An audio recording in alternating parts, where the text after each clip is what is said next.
Well, hello and welcome to the Brother Slim. This is Cam coming back with my solo Kingdom Death People of the Stormlit Lantern campaign.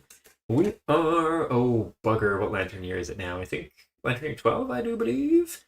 Yeah, and I don't want to jinx myself, so hopefully I'm not. Yeah, I might just stop right there. Things are looking good. Maybe hit a turning points for now with the hand around the corner. We'll see. I won't be surprised if I get smacked down. Haven't won against a single nemesis yet, and haven't had to face the hand yet too. So we shall see how that goes. But for now, we are doing a level 2 Flower Knight for a couple of different reasons. One is one of our current only leveled survivors, or more leveled survivors, Cal, has the what's the name of it? Flower fever or whatever, the disorder where they can only hunt the Flower Knight, and then that can be archived. So there's that. I also got a little bit cheaty, I suppose. Did a couple things out of order and such last time to get, I think, my very first secret fighting arts too, which is the Acanthus Doctor, which I'm really curious to try. I was looking into the card and the gear I have a little bit over the last couple days, and it looks really cool. So cheated a little bit to get it, but at the end of the day, they're probably gonna die really quick, so I'm not too concerned. However, another bonus here is we can make the satchel hopefully from the special Flower Knight crafting MacGuffin that's in the expansion book. So yeah, she'll have that too. Yes. But yeah, other than that, it'll be my hopefully second successful level 2 encounter. Yeah, let's see what else to do before we get started. That should be all good. That's all good there. I have shown the model before, but I am very proud of it, so I figured I would showcase her one more time. I did a fun little conversion. I used a Dungeons and Lasers Dryad head and put the helmet in her hand there too. It was a really fun mini to paint and simple and hopefully effective conversion there as well. Lots of fun. Don't know when I'm going to have the time to do so, but it is getting on time to do some upgraded Survivor minis too. Got some new weapons and going to have some new armor soon too, so that'll happen sometime in the future as well. But for now, let's just hop right into it with the hunt. Oh, one little thing to note as well, since I did kind of do a little cheaty MacGuffin to force myself to have the proper innovation to be able to get the Acanthus Doctor, I decided to take the lose or like the negative conditions of negative population. So I reduced the.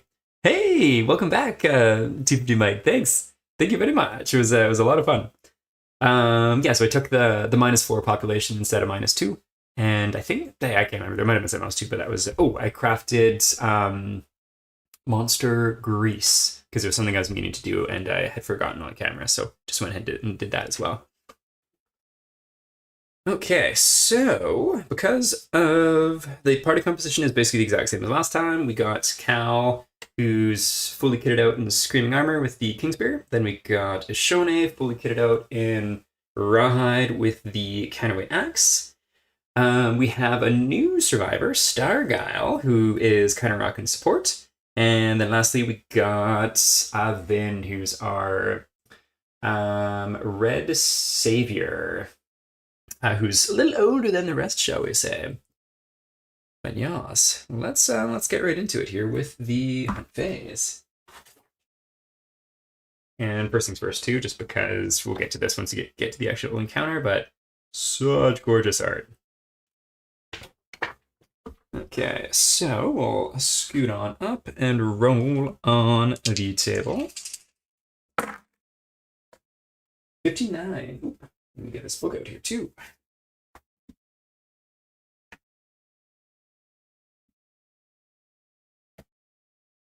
Okay, 59. Here we go.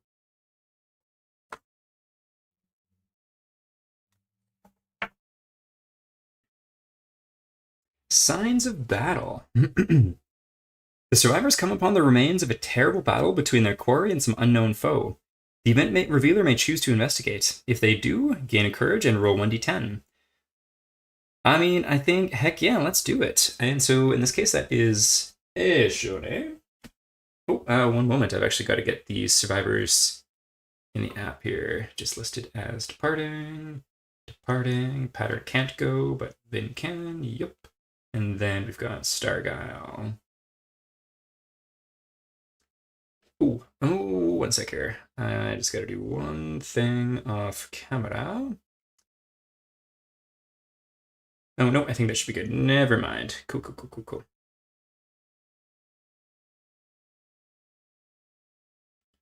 Selecting monster.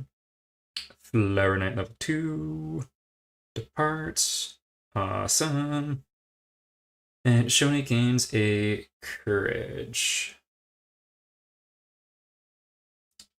There we go, up to 4. And rolling a d10. 7. The remains are human. The distraught and enraged survivors each suffer 1 brain damage, 1 brain event damage. If the settlement have graves, they bury the dead, and each survivors gain 1 survival. That is what we have. So cannibals gain a basic resource, of course. All right, so a brain damage to everybody. Ishoni goes down to 0 insanity. Cal goes down to 1. And Starguile takes a brain damage, which is kind of too bad, but that's okay. And Vin also goes down to 0 insanity. Oh, nope, that is supposed to be 2. So that's actually going to be 0 there, and a heavy brain injury there. Okay, that's not great, but that's okay. They do gain survival, though. Let's see, at the limit. Yeah, so they're all at the limit. So that's just a net negative for us, but we do scoot ahead. And we shall roll on the table. Bam, we be doing good tonight. That is for sure. We did been real good. 11. 1-1. We'd be hunting the Flower Knights. Just a year away from probably getting shit rocked by the hand. I am excited to see the fights, but yeah, things are looking good. Monster droppings. The survivors find some monster droppings. Like those of their quarry, the event revealer chooses to either investigate or consume the droppings. Choose only one. If the event revealer investigates, gain +1 understanding and roll 1d10. Well, I think we may as well investigate. So this is going to be Cal. And understanding goes up. Cool. Insight. Do we do that right now? I'm going to take a quick look.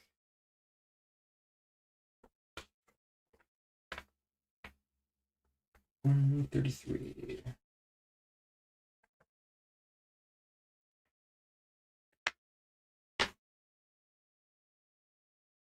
Okay, cool. So we do this now, and this is the hunt phase.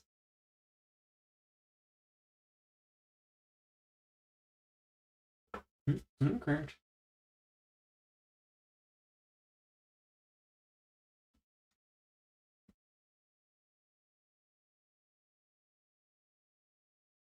Okay, cool. I am I am vaguely aware of the worm. I have heard some bad stories. I know that music is bad for it, and that's all I know. So the worst ever is not a good sign.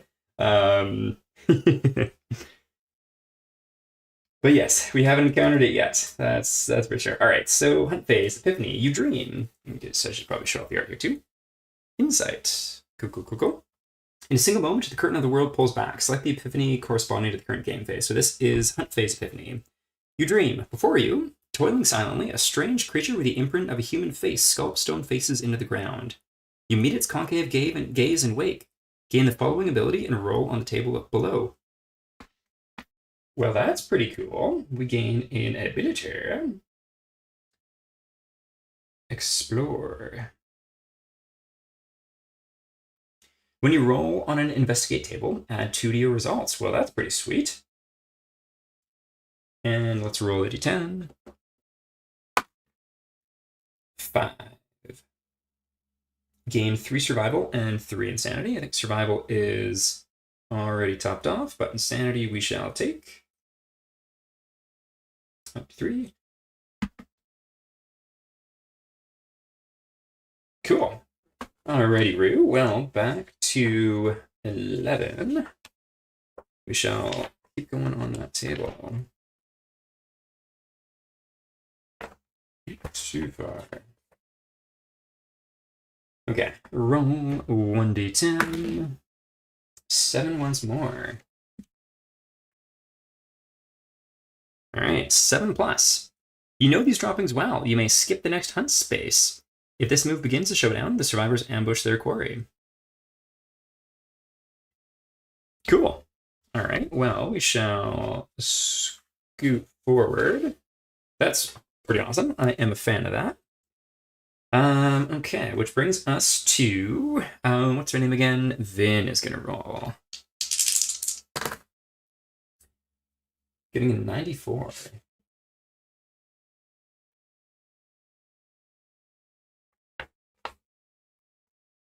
Sickening mess. I think we had this last time.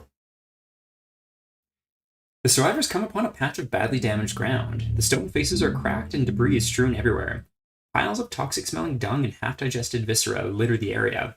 The survivors approach, but survivors with squeamish disorder refuse to go any closer. I think we're all squared away there. I don't believe we have anyone squeamish. Insane survivors consume what they find and make themselves sick. They gain -1 strength token. Oh yeah, we did get this last time, and I was, for lack of better words, very upset by it. Funny indeed to think that someone has an epiphany from looking at poop. Oh, beauty. Eclipse party indeed. Out here on the west coast of Canada, I don't think there was really anything to see, but it was really cool checking out what other folks saw, and it sounded pretty cool for those that had a clear sky at least. Okay, so I think we do have at least, yeah, we got one insane survivor who was just made insane from their understanding of the poop, which is unfortunate. So they gain a -1 straight token. It actually works out because they had a temporary one too, so that is fine by me. Cool.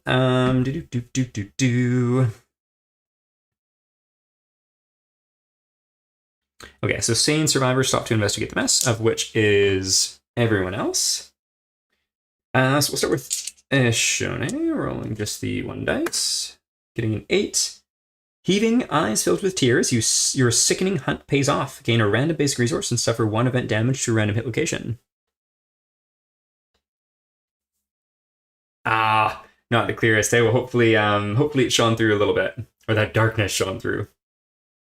I didn't see out of curiosity. I saw a video online of some really trippy, I think, shadows or like reflections or something, where it was almost like crescent moons all over the ground. It looked crazy. Okay, so basic resource, we like that. We don't like the random damage, but that's okay. So basic resources, we'll take out this deck, give it a quick shuffle.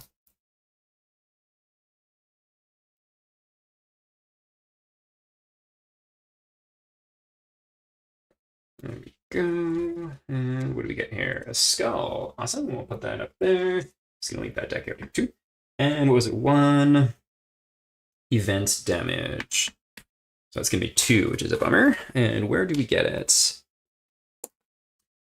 The hands. And this being on Vin.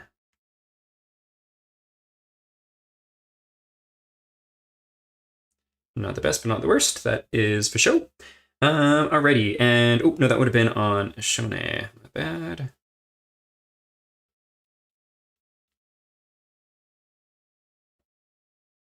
Okay, and then we'll roll for Vin now. Getting a Lantern 10, that's got to be good. A basic resource, and we get a monster hide. Awesome.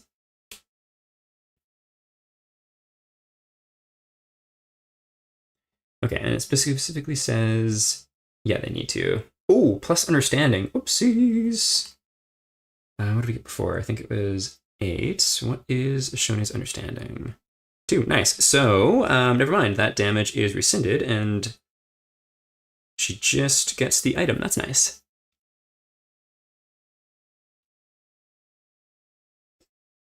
Okay, that's nice. And everyone gains 1 courage. So let me just go back and do that really quick too. So Shone gaining a courage. Awesome, awesome. Cal skipping this.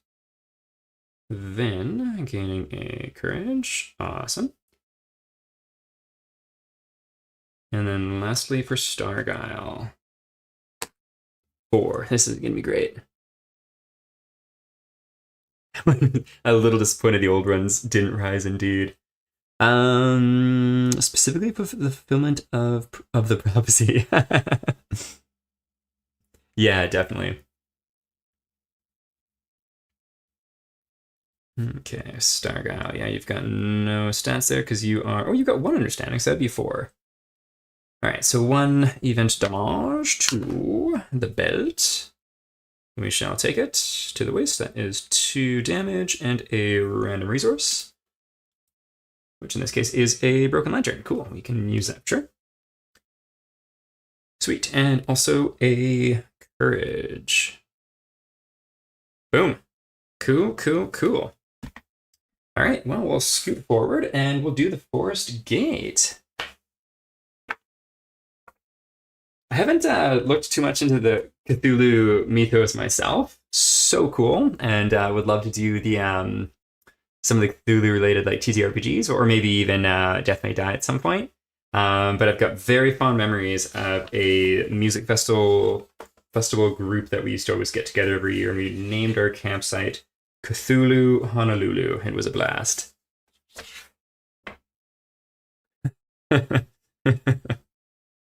But whatever, hey, next time. Okay, what page is this on? Forced response for once, 13. There we go. So as we walk on up to this forest gate, creepy cool art. Love it, love it. The silence and darkness is broken by a glowing hum that whispers into their bones. When the survivors land on the overwhelming darkness space, they instead resolve the forest wants what it wants. Alrighty, we test the gate. Roll a d10.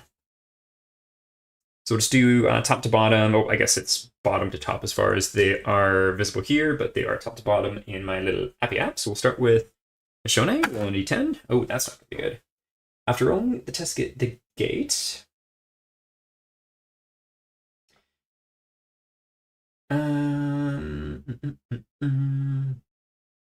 after rolling to test the gate, each survivor may do any or all of the following actions once to increase the result roll.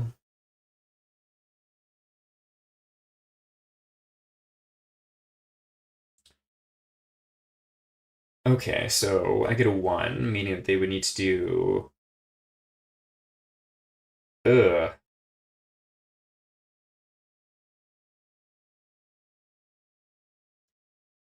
Gross. After rolling to test the gate, each survivor may. Oh, okay, cool. I was misunderstanding that. Yeah, you just roll once for the group, and then each survivor can do the modifiers. Thanks. I should have looked at that comment first. I was like, what? How does this work for everybody? Well, that is a bummer, but that's okay. So we need to do 7 of these things, which I mean isn't optimal, but the force wants what it wants, I guess. All right, gain -1 attribute token of your choice, and +1 to the result. Let's do that for Shone first. And Shone has a huge amount of strength right now, so let's do that. So -1 temporary strength, getting us up to 2. There we go. So that's 2. For Cal, what do you got going on here too? I think probably also gonna do -1 strength because you are looking pretty good as far as strength goes. Yes, you are. Let's do a temporary -1 to strength. It's up another 1.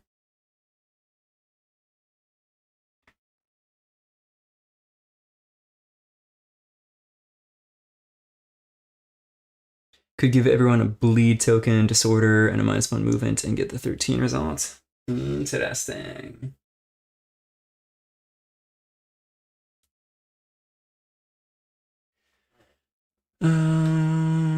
Yeah, true. Just kind of getting in and out.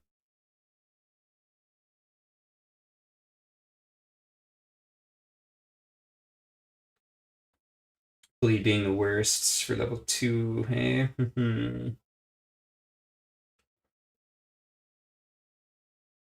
Yeah, you know what? Since the hunt phase has been pretty good so far, I think maybe you're right. So I really don't mind losing some strength on a few of them because a lot of them are kind of hulking out on strength, and the Flower Knights doesn't seem to be as hard as hit as the previous level 2s. So I think I'll go with strength to start. And then let's see. I think someone actually does move 6 though, so that person I might cut down to 5.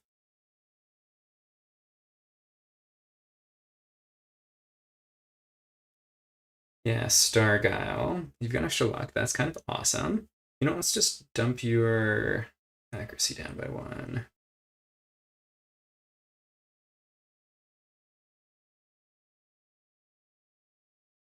No, we'll go with strength of 2. Okay, so that gets us up to 4.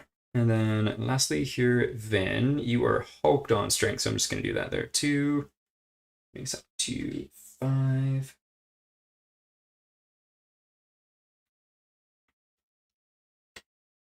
Give me a bleed token disorder.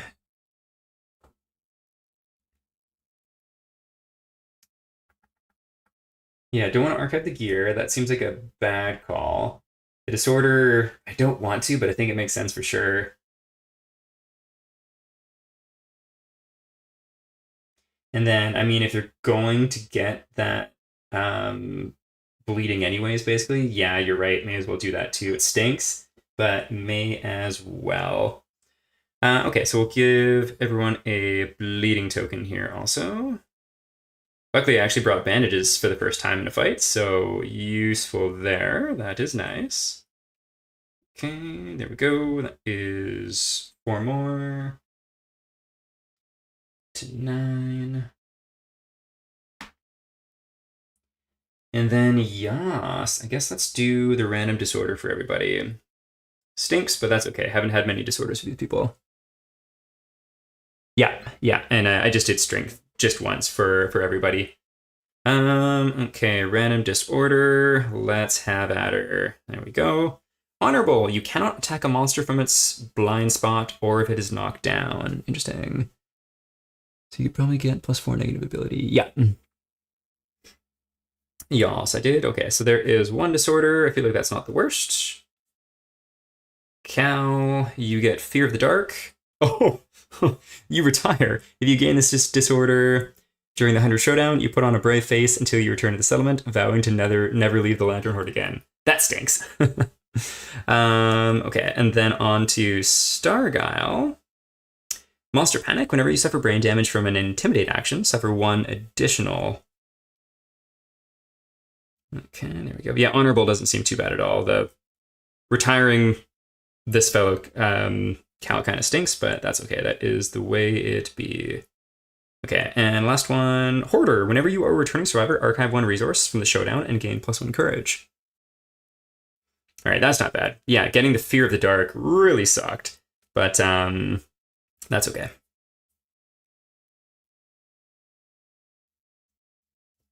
Alrighty, Rue, and so that does get us to 13. Whew.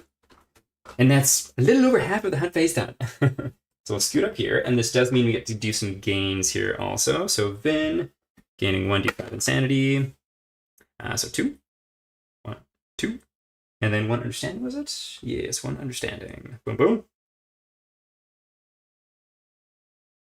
True about curing it. Yeah, that's true. Is it the trepanning that you can do that, or is it somewhere else? I can't remember. I'll look it up in the settlement phase.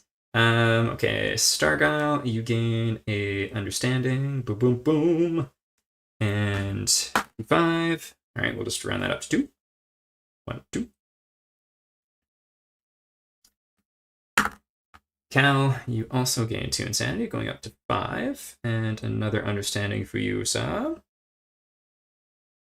Boom, boom. And last but not least, yeah, being able to trade something for or get yeah, be able to like level folks up for 1 random resource. 9. We'll just run that to 5. Oops. And there we go. 1, 2, 5. And understanding, up we go. Oh, cool. Insights. We get insight. Let's do it now. It was 131. Huzzah! There we go. So same thing that we had before. This is the hunt phase once more. So Shoni gains explore. We'll add that to her little character thing here.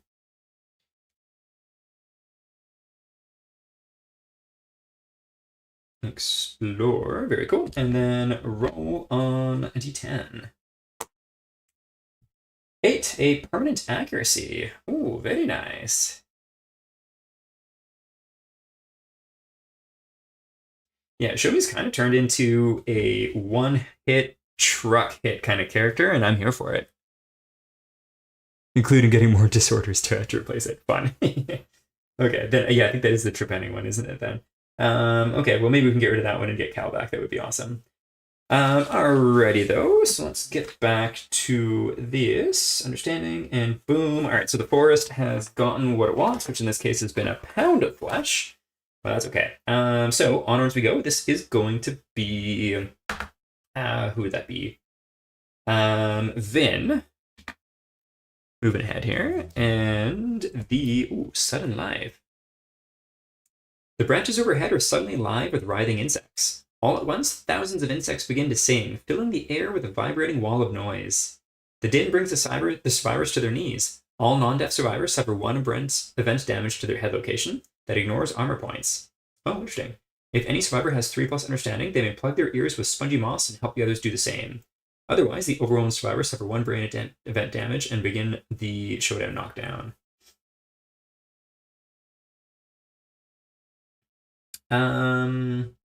Cool. So this reads kind of vague. So we have someone with 3+ understanding, so can plug ears and do the same. Does that mean they don't suffer the event damage to the head location still, or is that happening separate? One brain? No, I assume. Okay, that's gonna be separate.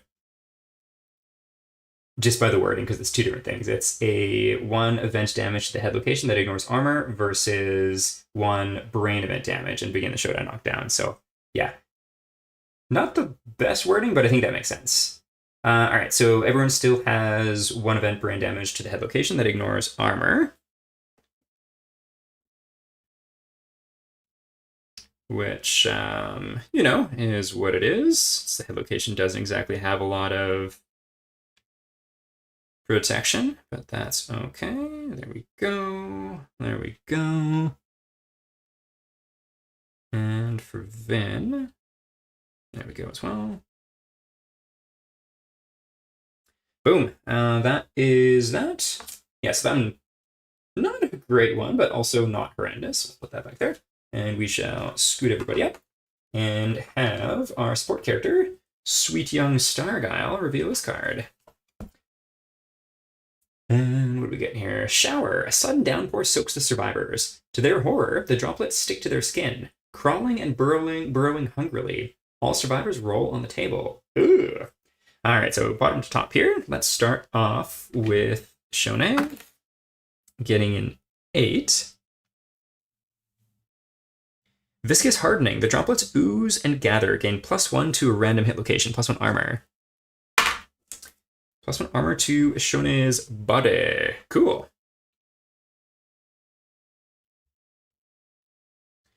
Then next up we have Cal. Yeah, everyone was slapping bugs off each other's faces. 2. Well, I don't think this is going to be very good. Aching rash. If you have any unarmored hit locations, gain -1 accuracy token. So we don't need to worry about that because we are all armored. Oh, yeah, it was there, wasn't it? Okay, I think we are back and good there. Yes, at least it looks good on mine. Let me know if it's still lagging on that end too. But on mine, the connection is showing as good again. But it was lagging hard there for a minute. I saw that too. Okay, so yes, next up we have Vin. Getting an 8 as well. Fun. And that is going to be, let's roll this dice here. To the waist. Going up to 3 there as well. Awesome. And lastly, Starguile. Ooh, getting Lantern 10.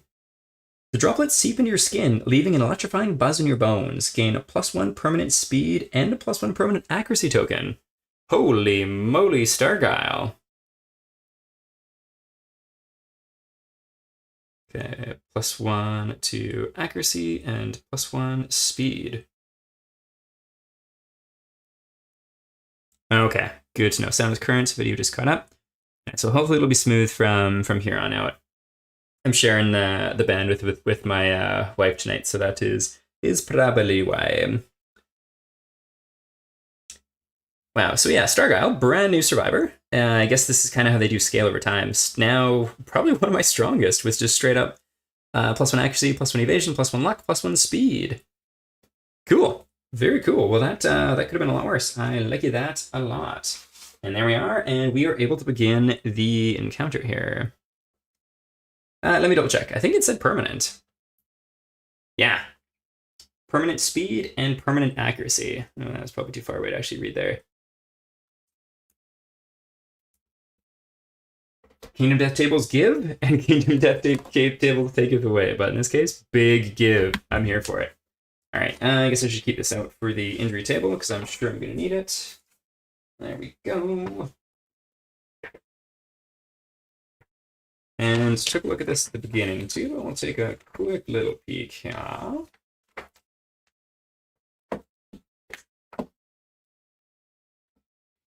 Alrighty, so yeah, super good time for a Lantern 10. Preach indeed. Okay, so I've read this before, but haven't faced this foe in a long time, so gonna read it again. In the heart of the forest dwells a delicate gardener who appreciates solitude over all things. Sadly, the dangerous flora and fauna it cultivates are desired by many. To preserve the hidden world it has created for itself, it trades its tools for a deadly blade without hesitation. Sweet, yeah, so level 2 here. Move 8, toughness 8. That's not too bad. The movement's on brand with everyone else, and the toughness is lower, which is awesome. And then just +1 damage, no change to speed. But if I remember correctly, it's speed or damage that it gets from its abilities. Cool. And then the big thing, too, is this is going to be the first encounter I've seen that has a legendary card in the AI deck. So we shall see what the heck that does once it comes up. Very scary. Okay, there we go. Let's pick this up without trying to move everything else.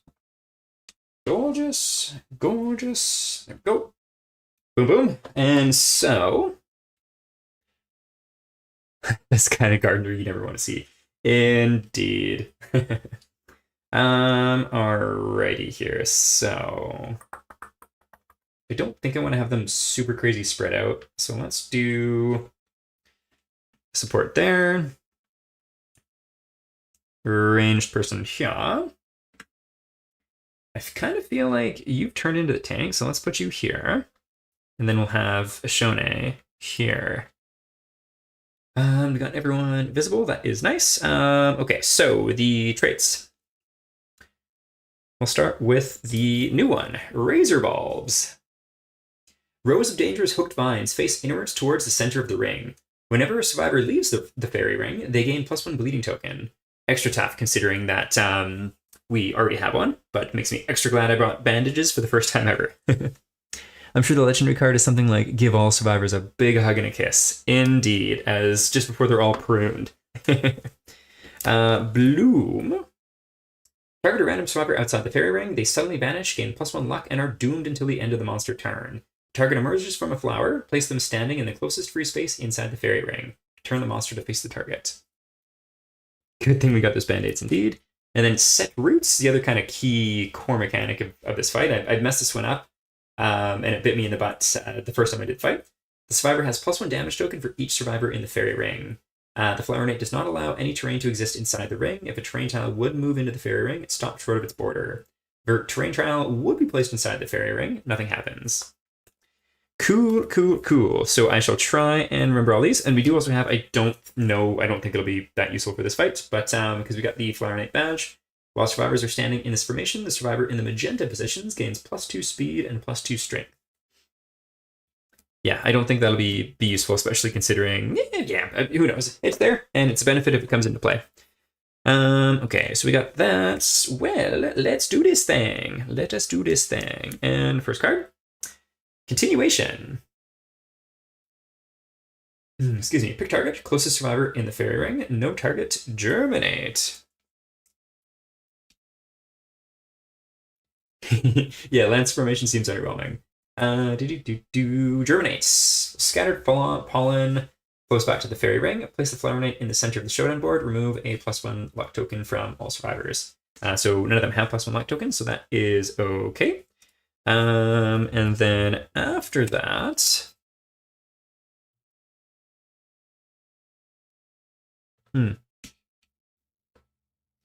instinct, germinate.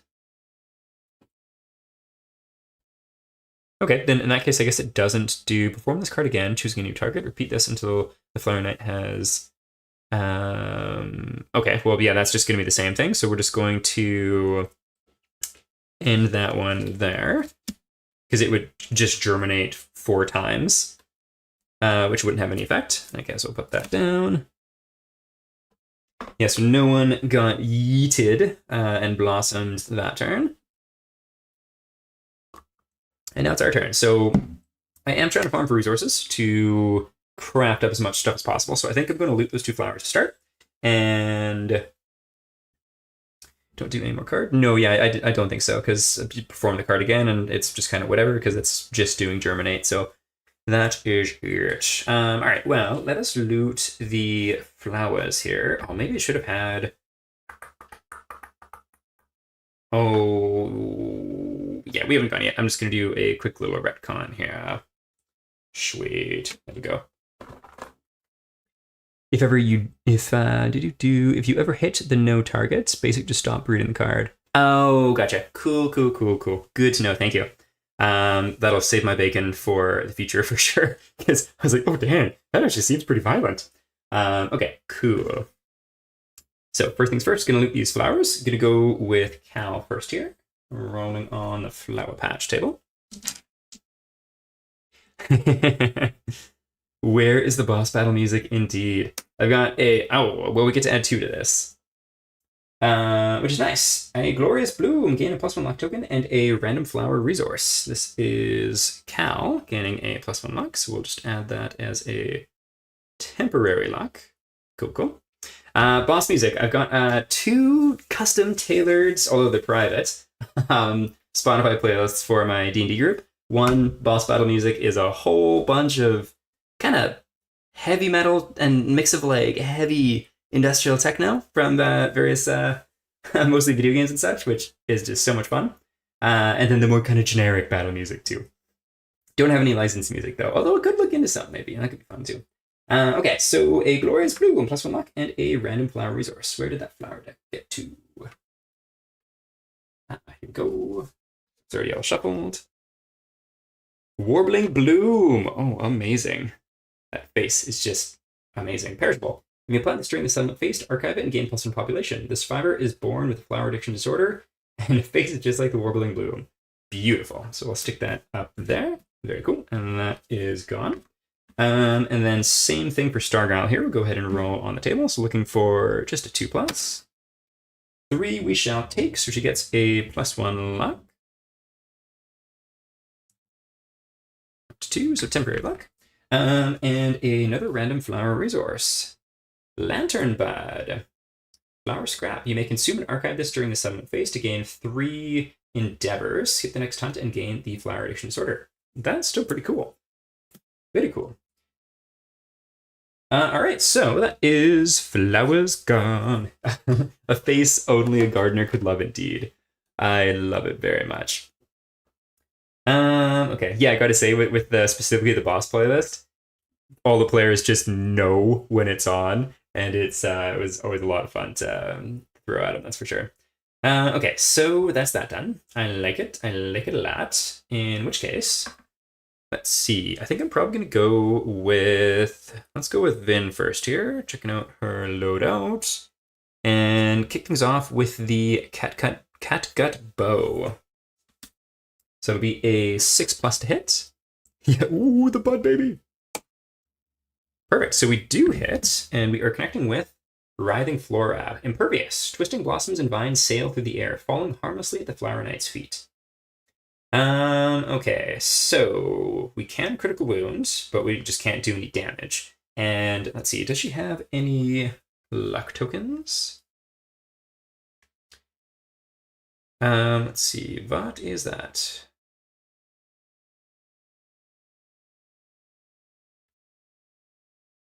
Yes, you do. You should have 2. Nice. So, crits can happen on a 7, which is pretty freaking awesome. No. But that's alright. Persistent injury can play, but we don't get it. Alright, twisting. Oh, did I just do 1 dice to hit? How many dice should I have rolled there? I think I should have rolled more. Oh, no, just the 1 because I was doing the clawhead arrow. In which case we do hit, and it gains a -1 evasion token.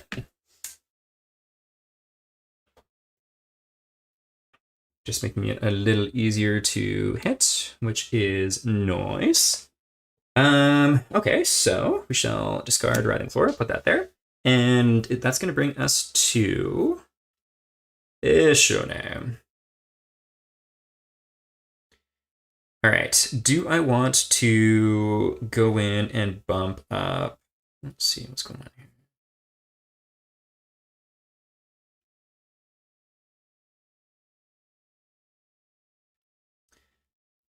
Could run and hit. Let's see. 1, 2, 3, 4, 5. However, I also don't know if I really want to run out of it. Well, let's go in and see what happens. They only need to move 4 because of the axe. So 1, 2, 3, 4 to there. Just warming up the opening attacks. Everyone knows you don't wound on the first. Yeah. Me too. I'm sure part of it's just this game, but I feel like my dice are extremely hot and cold when it comes to hitting and wounding too. That was absolutely the case on the level 2 antelope fight as well. To be fair though, it was getting rid of the extra toughness that really made the difference. All right, so 2 speeds hitting on 4s, which is kind of amazing. 2 hits, we love to see it. Hypnotic deflection and armored back. Because parry, wound attempts on this location fail unless the wound roll is a critical.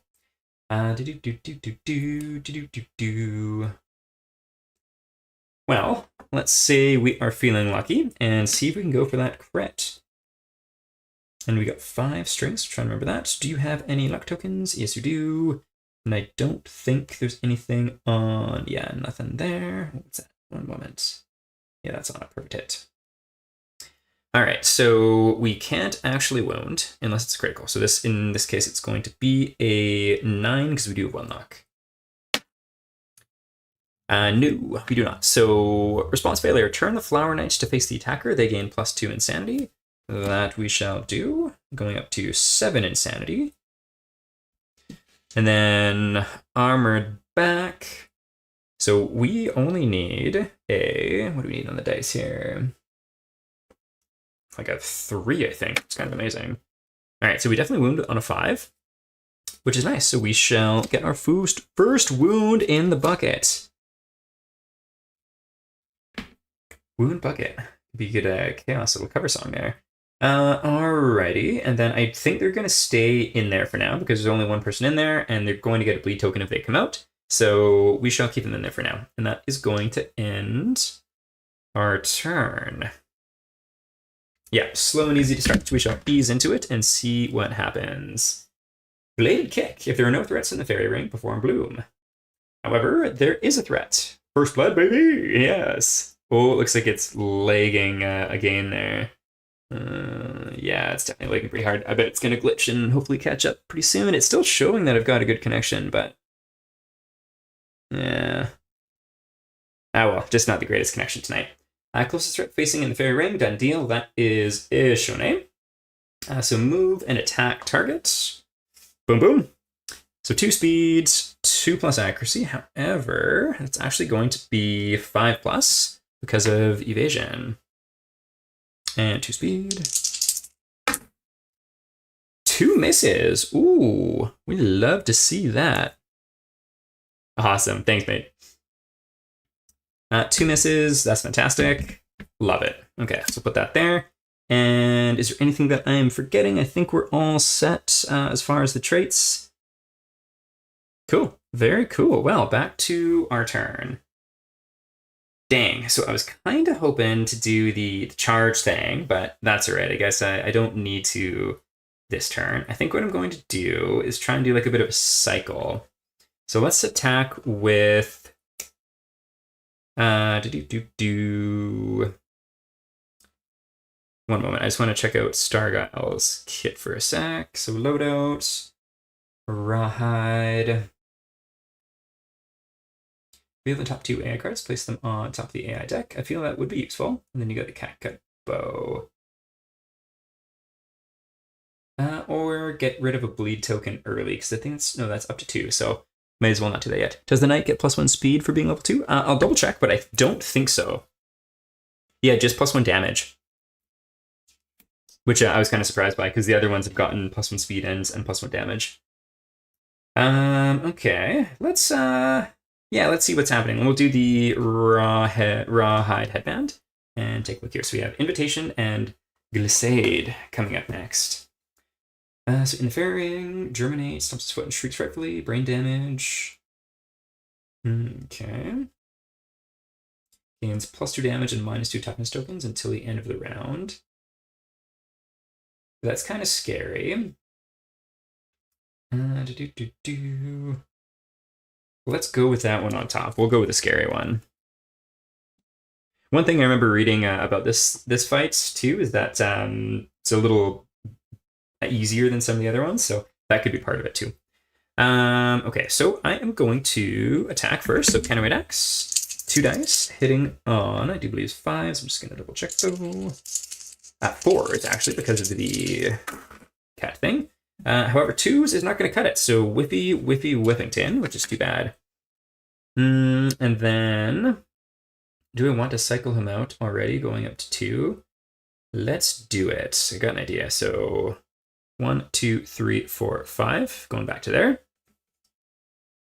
Meaning that Shoni does gain a second bleeding token. Oh, I was thinking I would have saved her action for this, but that's okay. Okay. Next up, let's do the bow lady here, Vin. And Vin has, for this attack, 3 dice, hitting on 5s. Only getting the 1. That's okay, though. And we connect with... Axe is just too heavy, indeed. Countered myself, you could say. This armor joint is delicate. -2 toughness to this wound location. Okay, sweet. And Vin has so much luck so that she is critting on a 7. 3 plus 3 is 6, and I think with a -2 toughness token, that is just going to seal a wound. Awesome. So that is 2 wounds in the buckets. That is something we are picking away, and we like to see it. So that is good. That is good. And then there wasn't any reaction there. That's nice too. So let's see. I'm kind of tempted to, do I want to bone dart or do I want to run in? I think I will run in because 1, 2, 3, 1, 2, 3, 4 is all I need to go. So let's go 4. With Cal here. Back to the loadout and for the King Spear. So 2 dice hitting on 4s. 2 hits, connecting with, at least Finn wounded, which is awesome. We get retreating feint and wound. If the attacker is adjacent to the fire knight, they suffer bash without turning towards the center of the showdown board. I was kind of hoping that they would move back to the center before this, but that's okay. Let's go ahead and do the retreating feint, just because there is a critical wound attempt, and I think we do have some luck here, at least 1. Yes, so critting on a 9. No. However, oh, is that going to be just shy? Let me double check. Because I'd like get up to 7. Yeah, so that'll just barely miss. So we do fail, and then Flower Knight sidesteps towards the center of the board. Boom, boom. There we go. Retreating feint is done, and then Fey hits. Same idea. I think we only need a 3 to wound, so come on. Oh, baby, that's a crit. However, there's no crit on this card. That's too bad. But we do get a wound, which is good. I'll take it. Fishing for crits would be awesome. Getting more resources and some permanent. Oh my goodness, it was really hard to say words for a second there. Some permanent injury effects going on, but we have time. We have time for sure.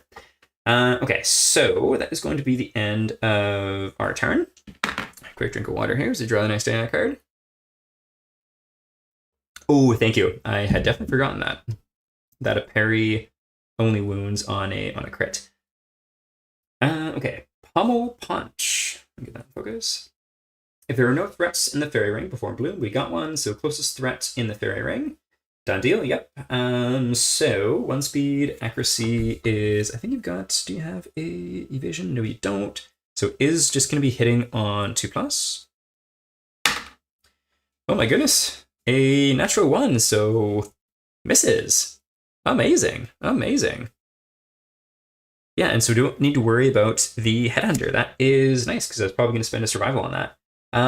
Cool. Well. Let us get back to it. I'm going to start off with Stargyle, removing 2 bleed tokens from Shone, going down to 0. So that is 1 action done.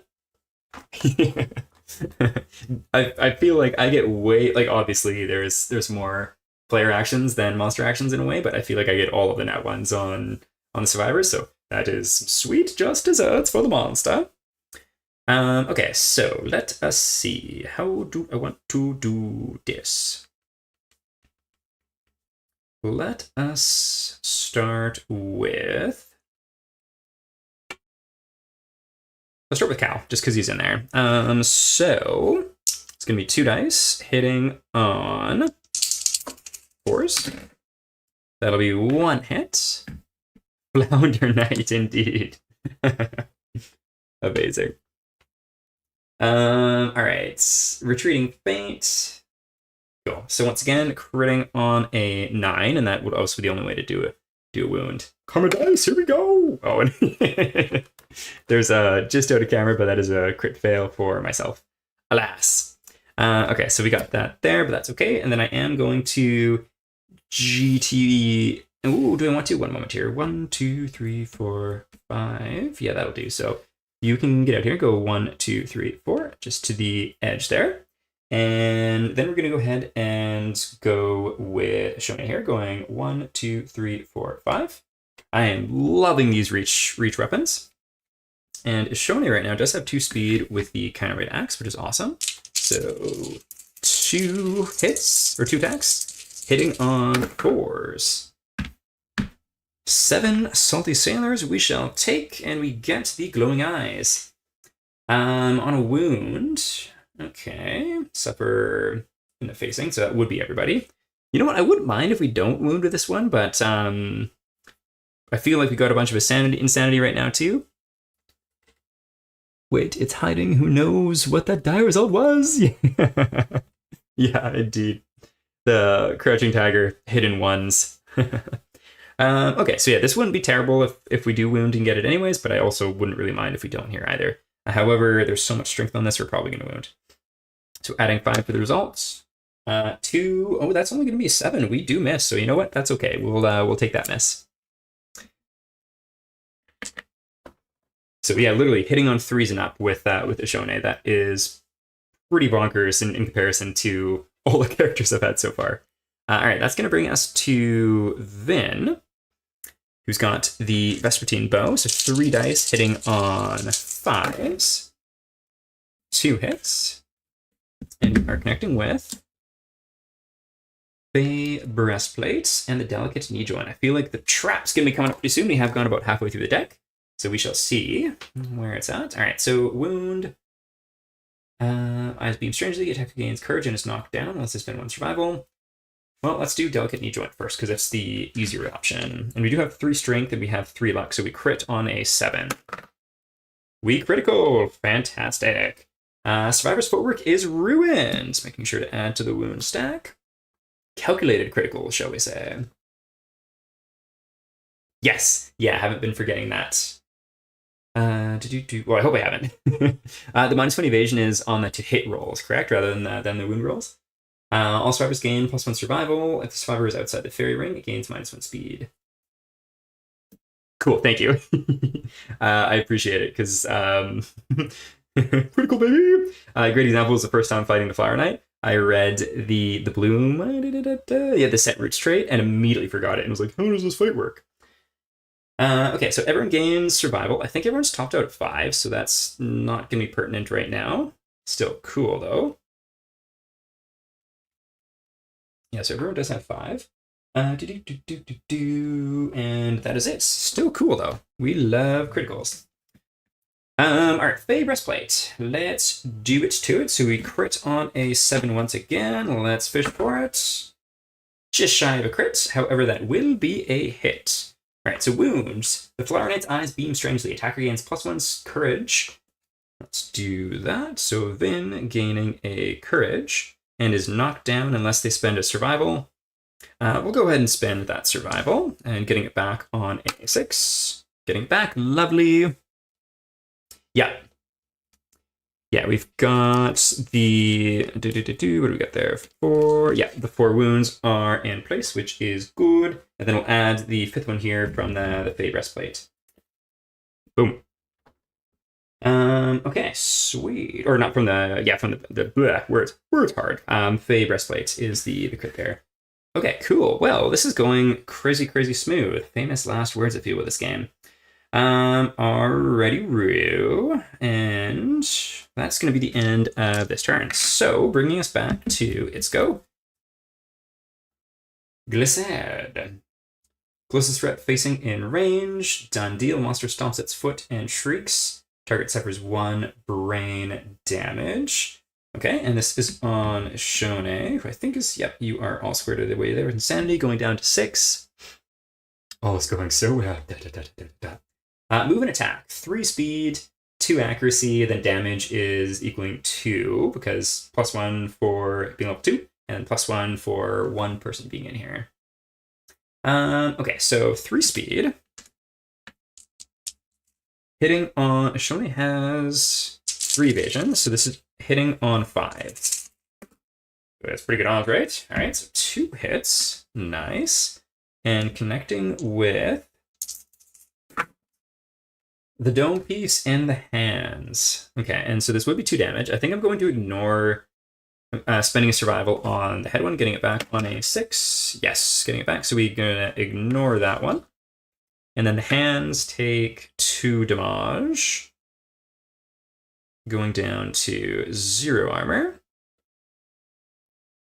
Thank you. Yeah, I'm super stoked on the Flower Knight. I think it's the most proud I've been of the painted KDM minis so far. It was a lot of fun to plant and paint maybe, and try some kind of like janky wet blending or feathering. I think it's called. I don't know, some sort of painting technique or whatever. It was fun.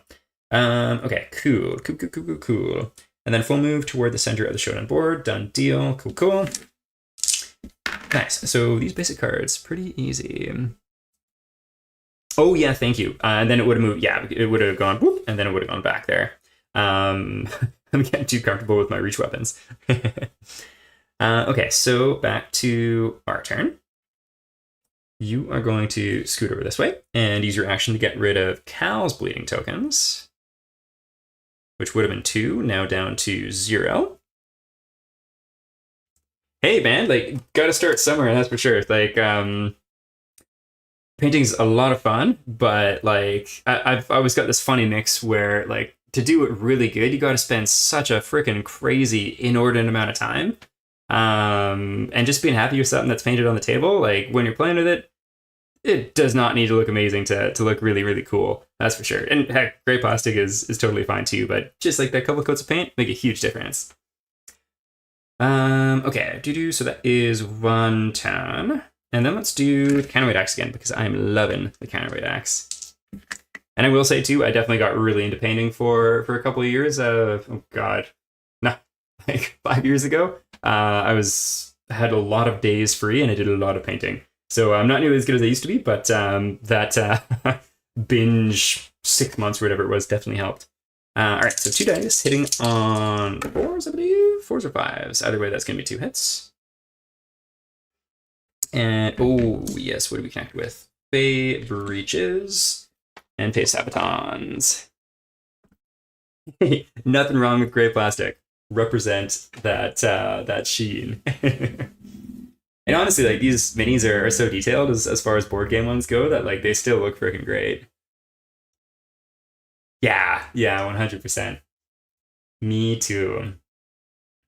Okay, so let's see. Let's see if we can do this critical first, because it seems like the one to go with. So critting on a 9, wounding on a 3. All right, so no crit, but we do wound. Okay, and this is basically the same thing as before, so just going to add to the wound buckets before I forget. Attacker gains +1 courage. Let's add that. So we're going up in courage. That's pretty cool. And then going to spend 1 survival, getting it back on a 6. Oh, perfect. It's just a 6. Nice. So they are not knocked down. Okay, that is Fey Breaches, and then Fey Sabatons. So needing a 3 to wound. Boom! We do wound. Adding that to the stack. If the attacker is adjacent, we are not, so we don't need to worry about it. Nice. Cool. Very, very cool. Okay. I think I'm gonna hit with 1, 2, 3, 4, 5. Perfect. I'm gonna do the bone darts on Cal because I don't want anyone else running in right now. So 1 dice hitting on a 5. We do connect. And you know what? If this is the trap, I would be happy with that. Oh. Calculated. Restless Roots, trap, reshuffle hit location deck. Place the Flower Knight in the center of the showdown board. Place the attacker in front of the monster. They gain +1 luck token. Okay, well, the attacker is you, so you just get shunted over here, meaning there is 2 people in the ring, which kind of stinks. Each of the other survivors is grasped by the root. Oh no! Unless you spend 1 survival, place them 5 spaces closer to the Flower Knight. All survivors are doomed. Okay, well, these 2 are definitely going to be spending survival, so let's see if they get it back on 6+. Yes and no. So Vin goes down to 4 survival. However, we do have 2 people in there, meaning it's additional +3 damage for this basic action. And so, basic action. Oh, 3 speed. That is pretty brutal. And 2 accuracy. I think becoming... Oh, Cal, I don't think you have any evasion. Oh, you do have 1. No, that's the wrong person. Yeah, no evasion. Okay, so 3 dice hitting on 3+. And it's going to be 3 damage. 3, 3, 3. Oh, thank you. I definitely forgot about the luck. Let's add that right meow. That's the wrong spot. There we go. And luck, temporary +1. Boom, boom. All right. Crit fail. Here we go. Hey, 1. I'll take it. That is 1 crit fail. So 2. Oh, ooh. Yeah, no, that's 2 hits because we don't have any evasion. Oh, wait a minute. No, that's a Shone. Oh, hang on. I think I'm putting the wrong luck on the wrong people here. Cal. Yeah, Cal has the +2 luck right now. There we go. Cool. I love this app. One thing I keep getting slightly screwy, though, is if you're on like a different tab where it shows hunt experience and such, and then you swipe back to someone else. Yeah, I can't remember what exactly went on there, but it's a little funky. Okay, anyways, let's see if we don't die. So 2 hits connecting with our boy Cal, who's already afraid of the darkness. Okay, belt and waist. You know what? I think that is pretty good. I think we'll spend a survival for him, going down to 4, and save the body, but we'll take it to the waist. So that's going to be 3 damage. 1, 2, 3. So the reason he's got 4 armor, he's actually my thickest lad right now. 4 armors from the full Screaming Armor kit, in addition to the leather shield I crafted last time too.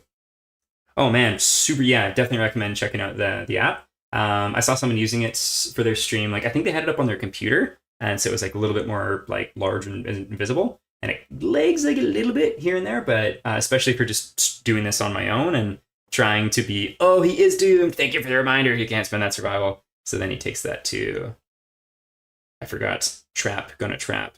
So put that back up. But yeah, app is super cool. I checked out the equivalent for Alien Trespass and thought it was neat, but ultimately decided we didn't really need it. But yeah, doing the solo stuff, such a benefit, and it's awesome.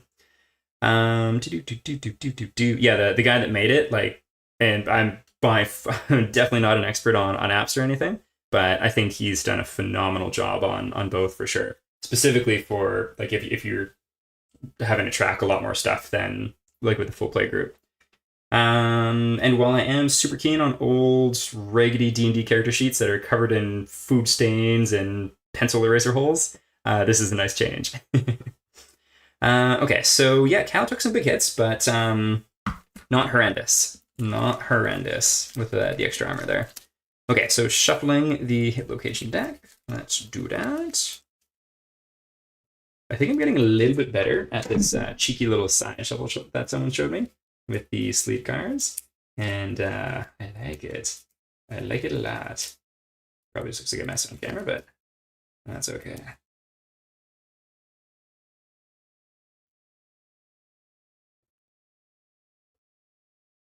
Did he move Counterweight Survivor one space closer to the knight? We did not, so then in that case he did need to spend a survival to not move. But I guess may as well just move him because there's not really a negative form in this case right now. So yeah, there we go.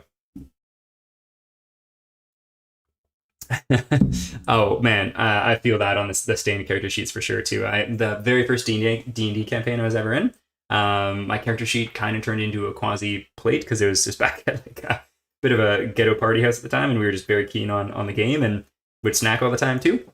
Every day you shuffle in.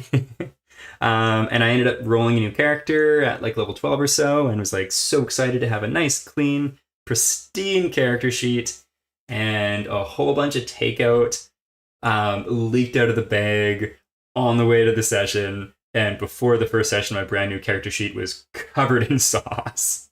It was tragic, but just like too perfect to be upset with.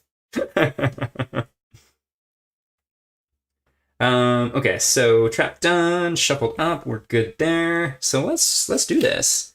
Let us do this. Okay, so so no bleeds there. That's kind of awesome. Do we want to back up with Cal? I kind of think maybe. Yeah, let's attack first. So Cal's gonna go. No, it's not my turn. It is trap turn.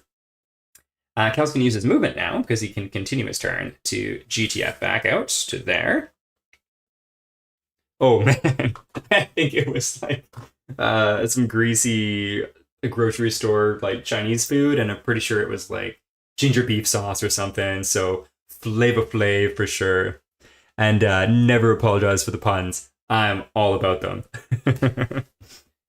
Okay, cool. So that is that. I can't remember if I took the archer's turn. I think I'm just gonna roll a dice. On a 6+, I didn't. On anything below, no, I didn't. So we'll go ahead and take that turn. Okay, and this being then 1, 2, 3, 4, 5. 5 is in range. Yeah, I think Japanese or Thai has got to be my favorite Asian food to eat more generally, but oh my goodness, some greasy Chinese foods. Oh, it's love. Oh, I did bugger. Okay, never mind that. I shall not take that turn. Oh, never mind. I'm just gonna leave it up to the dice because I honestly can't recall. Okay, so no turn for her, but that's okay. We're doing good, and I am happy with that. Yeah, I appreciate that. Okay. So Flower Knight. Let's see what's up. That legendary card has got to be coming up here. It hasn't come up here yet. That's something. So I think it's literally the last card. Mood. The Flower Knight takes a knee while the card is in play. The Flower Knight has 3+ toughness tokens. While this card is in play, perform heal 1 instead of drawing AI card. Oh, gosh. Well, that doesn't sound very fun at all. Discard Cocoon when no cards remained in the wound stack, or when the Flower Knight is wounded. Gross. Oh man, rightfully so. Getting lost thinking about D&D and Chinese food. Me as well. While this card is in play, perform heal 1 instead of drawing AI. Okay, so the card's been drawn, so we don't need to worry about this turn. However, we definitely want to wound it right now. So let's start with our heavy hitter, Ishone. So 2 dice hitting on 4s. That is going to be a single hit. Furious Riposte, parry, so we need to wound on a crit. And we do have 1 luck, so we crit on a 9. That would be something. Oh, baby, that's a Lantern 10. Show me your critical. Your critical. I love it. If the attacker does not have fencing, secret fighting art, read breakthrough. Well, let's do that before I forget. Let's put a AI card into the stack without looking at it. Ooh, it does have the extra toughness. Thank you for that reminder. We're obviously good for this specifically, but for future attacks, I definitely would have forgotten. Yes, let's go! And breakthrough. What it be, what it do? I don't remember this. Breakthrough. Once again, like, creepy, but the frickin' art in this game is just so phenomenal. It's awesome. For a brief instant, a weakness is found in the Flower Knight's seemingly impenetrable defenses. With a furious blow, the survivor is able to overcome the Flower Knight's bird-like reflexes. If the settlement has drums, the rhythm of battle is maddening. All survivors gain +2 insanity. Seizing the moment, the attacker attempts to break through. Do I have drums? Let me check that.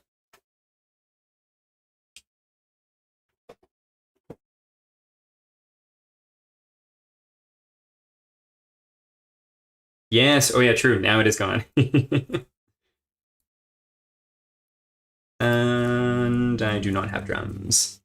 Just put that there because those will be coming out later. So, no 2 insanity, but we roll on the breakthrough table. Oh my goodness. Back-to-back Lantern 10s. Dear Diary. Jackpot. Pressing through, your senses sharpen until you are nearly overwhelmed. Gain the fencing secret fighting art. All survivors gain +1 survival. Super cool. Well, secret fighting art, where are you at?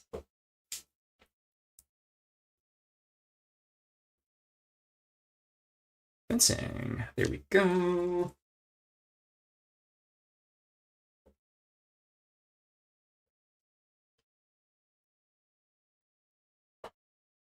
Okay, what is this? Yeah, crazy, crazy. All right, fencing. Ignore parry when attempting to wound hit locations. When a monster attacks you, roll a d10. On a 6+, ignore 1 hit, limit once per round. Well, holy moly, I am digging that. That is super cool. Loving it. Okay, so Ishone gains fencing. Get to fencing. You're him, Mr. Slim. Yeah. Indeed I am. Cool. That is a freaking sweet secret fighting art. I am all about that. Nice. Very, very, very nice. Okay, so that's awesome. Let's just shuffle the AI deck because it is all in discard. And we have gotten rid of Cocoon. So Cocoon, discard, so we'll shuffle that back into the stack here too.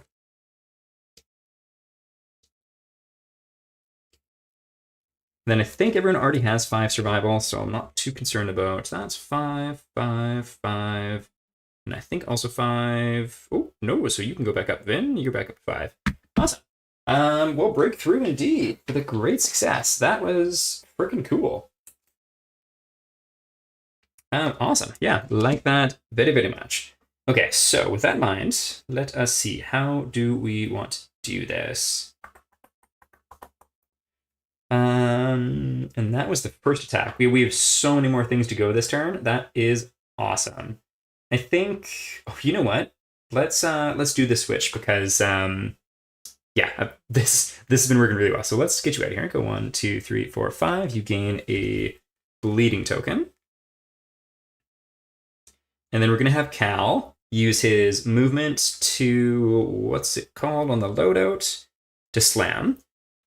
Slam being spin your move to full move forward in a straight line. If you move 4+ spaces and stop adjacent to a monster, it suffers knockback 1 and -1 toughness until the end of the round. So 1, 2, 3, 4. Boom. -1 toughness. We go. Love it. And then from the Screaming Armor, Skewer, after you slam, spend your action to move 1 space and activate a melee weapon with +2 strength. And if you have a spear, which we do, apply that wound roll results to the next select. If you wound with a spear, apply that wound roll results to the next selected hit location of this attack. Cool. Very, very cool. So we got 2 dice to hit. Hitting on 4s. Oh my goodness, another 9-10. And a 9. Holy moly. But yes, how does one fence with a giant ass axe? No clue, but I'm here for it. And I'm loving the visual. Man, we've gotten like 3 Lantern 10s in the last 4 rolls. That is bonkers. Woo! Okay, so perfect hits. Doesn't do anything special with the King Spear, but still cool. So we get Retreating Feint and Flowering Bustle. Super dense. Well, let's go with the Retreating Feint first. Okay, so. Oh, we can't actually wound either of these. That's too bad. So we're basically fishing for a crit. What is Cal's luck? You got 2 luck, so critting on an 8. We'll go with this one first. So critting on an 8. No, oh, bummer. But we had a really good setup, and that's the way things go. Sometimes the dice just do not play in our favor. However, we can still roll the second one. So failure, sidesteps without turning, move the monster 3 spaces towards the center of the board. So boom. Oh, does that suffer knock back or knock down? Let me check the glossary quick. Collision. I think it is knocked down though, isn't it? Collision.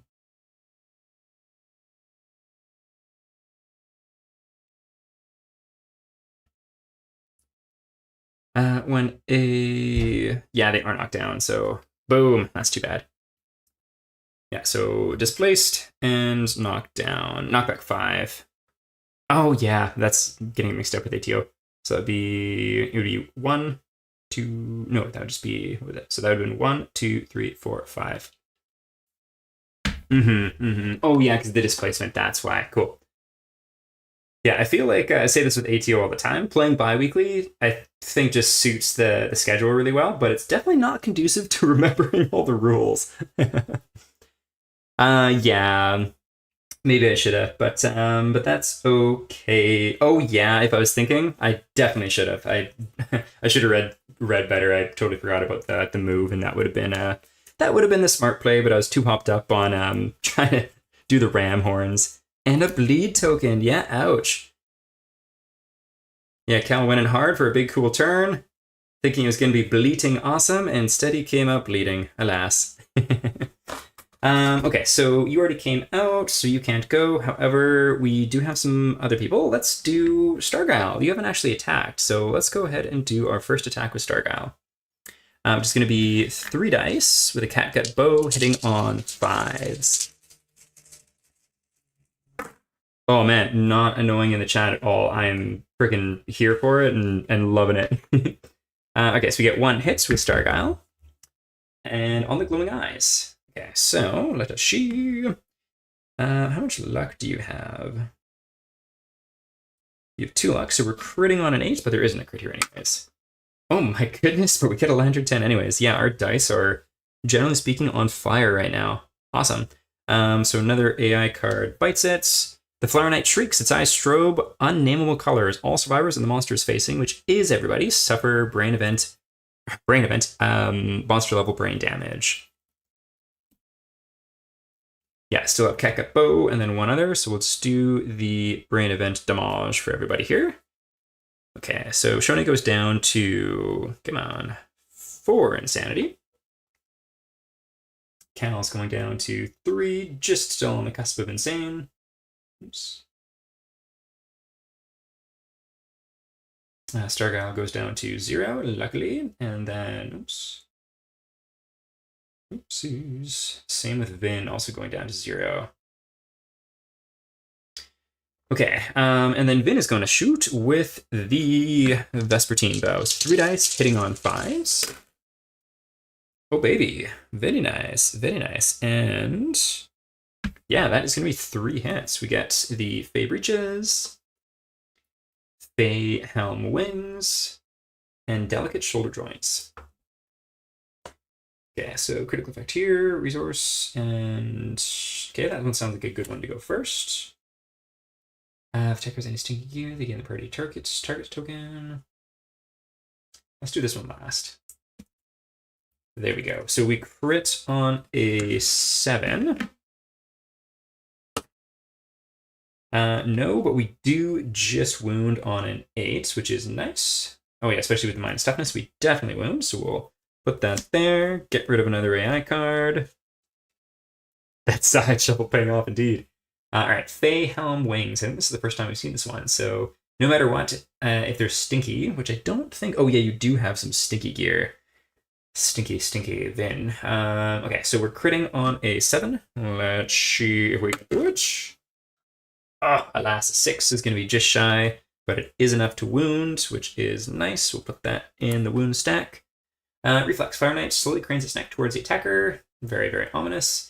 They gain the priority target token, which means they are going to be attacked next round. Or they're going to be the focus. Just going to double check that. Priority. It hasn't come up that often lately. Priority. They've captured the monster's attention. Only one survivor may have the priority token at a time. Whenever a monster performs a pick target action, the survivor with the token will always be picked. Cool.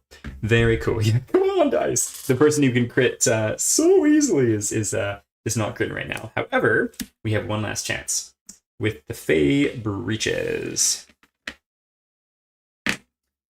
And let's see. So critting on a 7. 9. We shall take that crit for sure. All right, another card added to the wound stack.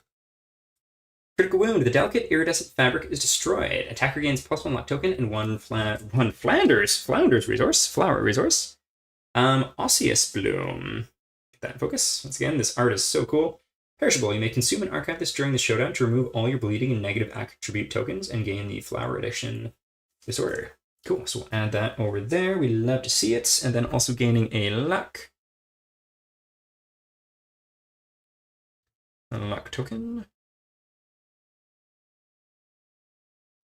Boom. Okay, so yeah, I would say things are looking good. Things are looking quite good right now. So we'll stick that there. All right, bringing us to literally its last only remaining AI card, which is continuation. Closest survivor in the fairy ring. So it's going to pick our dear friend over here because of the priority target token. Move and attack, so it can get here. Just going boom, boom, boom. There we go. 2 speeds, 2+ accuracy. And do you have any evasion, Vin? Oh, you do have 1. So hitting on 3s.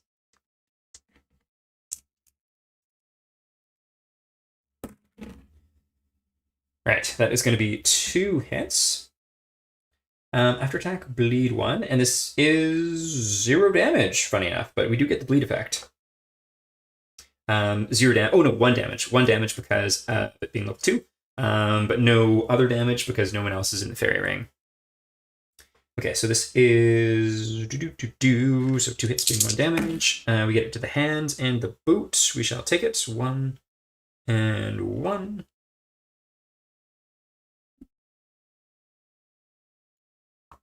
Yeah, so we got the 1 damage piece and bleed 1. So we'll add a second bleeding token to her because she had one from the Forest Wants What It Wants earlier. Alrighty, Rue. Well, perform this target again, choosing. Okay, so there's no one else there, so With a new target, so that'd be germinate, then it would be nothing there again. So that is all good. So put that in the discard, and then we back baby. And a bleed, yes. Yeah, bleed is there as well. So how do we want to do this? I think, so we just need 2. Then you got 3 attacks. How much does Starguile have? I'm gonna attack with Vin just to try and get the crit chance here. So let's just move her 1, 2, just to there. And she is going to attack 3 times. Hitting on 5. Oh, does move towards extending the boards. Let's see. Let's double check that. And seriously, thank you so much for all the tips, because I would be missing a lot more. Both, I think in the end, usually it equals out, where like you miss things that are good for you and you miss things that are bad for you. But it's nice to try and play it as close as possible. Oh, and remove +1 luck token from all survivors. So let's do that first. So germinate does have an important effect there. Okay, so nothing from Ashone. Cal, I think you definitely have a temporary one. Yes. And Starguile, I think you definitely do too. Yes. Then, do you have a temporary one? Oh yeah, you definitely do. Boom. Okay. There we go. And back to the center, in which case I think she probably wouldn't move because you were there. It'd be 1, 2, 3, 4. Ooh, I think you might need to actually get in there. What is your range on this bow? I think it's 5. Yeah, it's 5. So 1, 2, 3, 4. Yeah, so you got to move just 1 to get the range. 1, 2, 3, 4, 5. Boom, boom.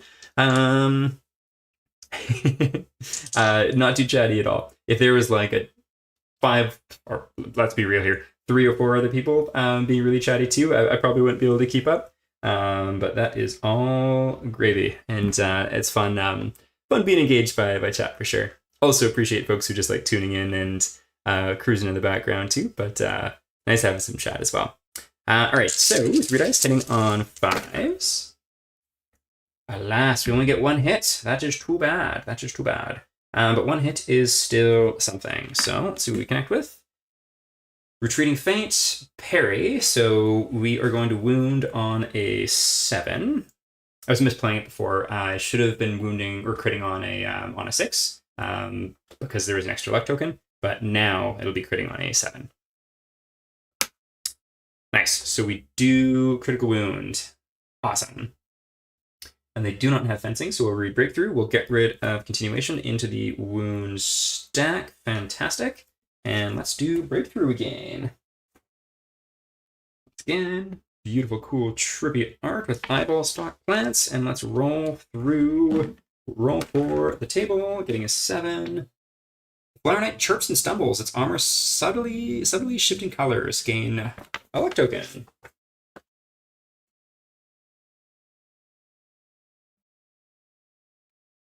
Okay, luck token. Awesome. Well, I think we're going to have to see if we can finish things off with breakthrough with Cal again. So let's encourage, and we'll spend a survival getting back on a 6. We do. That's awesome. To stand up. He is going to do the same thing as last time. So he's going to slam, charging in, boom, boom, and then push back 1, move forward, and then using the other ability, it's Slam and Rushes, I think the name of both of them. I cannot recall. Let's take a quick look, though. So Slam's used, and then Skewers are we using. So spend action to move 1 space and activate a melee weapon with +2 strength. So we need to hit first. In which case, we are hitting on 4s with 2 dice. We do hit twice. Fantastic. And we only need to do... luck to the breakthrough roll. I did not add the luck. I was unaware that that we were supposed to add the luck. What did it have? I think it was a 7?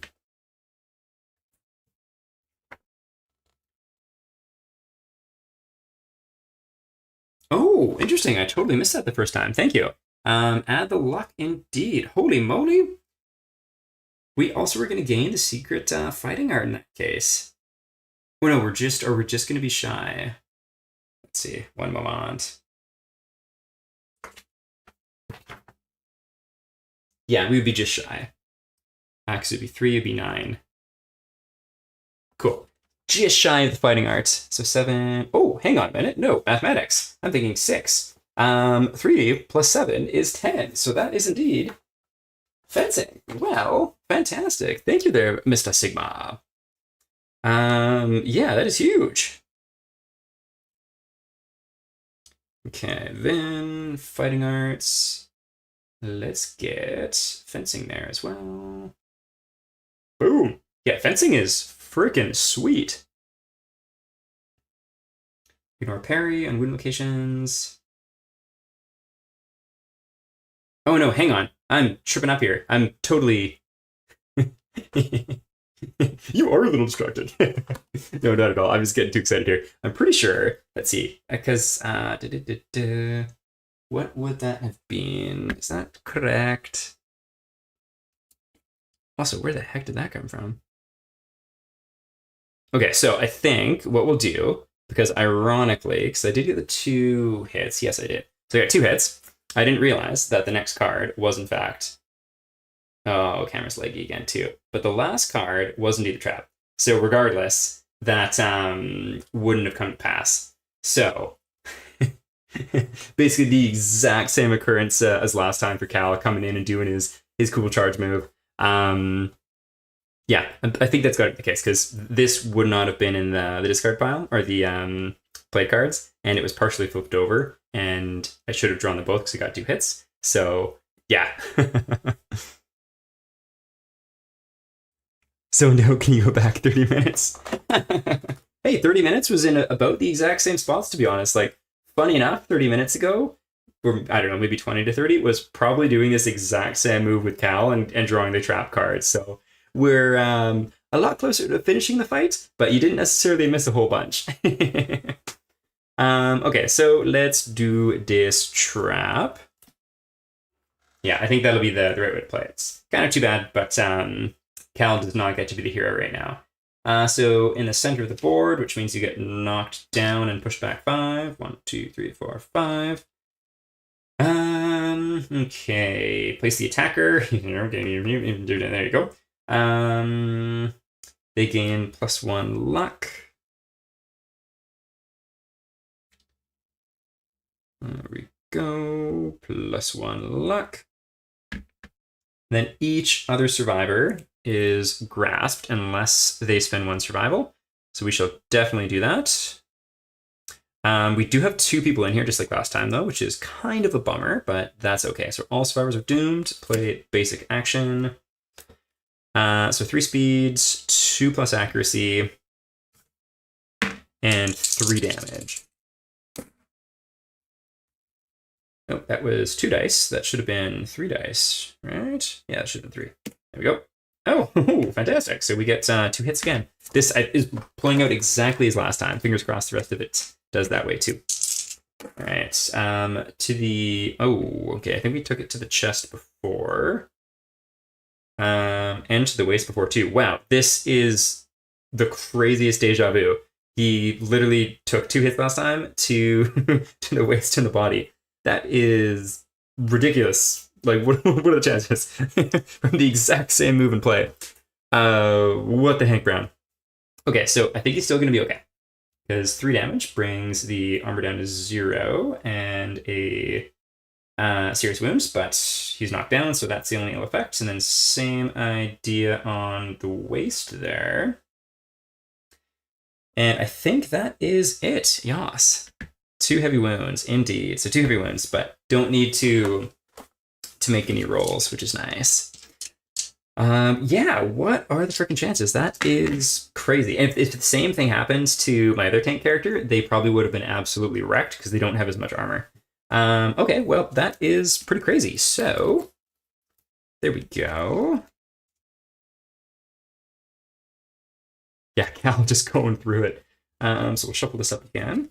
One problem with this turn kind of running really long is I have forgotten who has gone and who has not. So we'll have to double check that. I'm pretty sure, yeah, you and you have gone. So we've got 2 people to axe. Yeah, history repeats itself big time. Okay, there we go. One last one for good measure. Awesome. There we go. Okay, so I think it's a bad idea just to run in and assume we get the wound.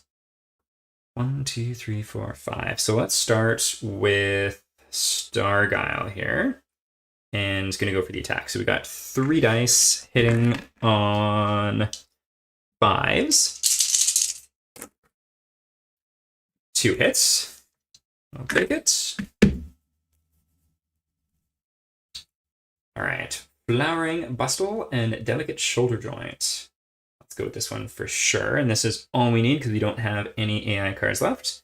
And there is a critical wound, and we are going to be critting on an 8, which would be nice. Okay, no crits, but we do wound, and so we beat our second level 2 monster in a row with some crazy deja vu in play there too, which is pretty bonkers. Fantastic. So, cool. Very freaking cool. Let's clean this board up a little bit. Get that out of the way. Shuffle that over there. And yeah, we got it. Starguile has brought it home with a freaking fantastic first outing for the new Survivor. Big fan. Cool.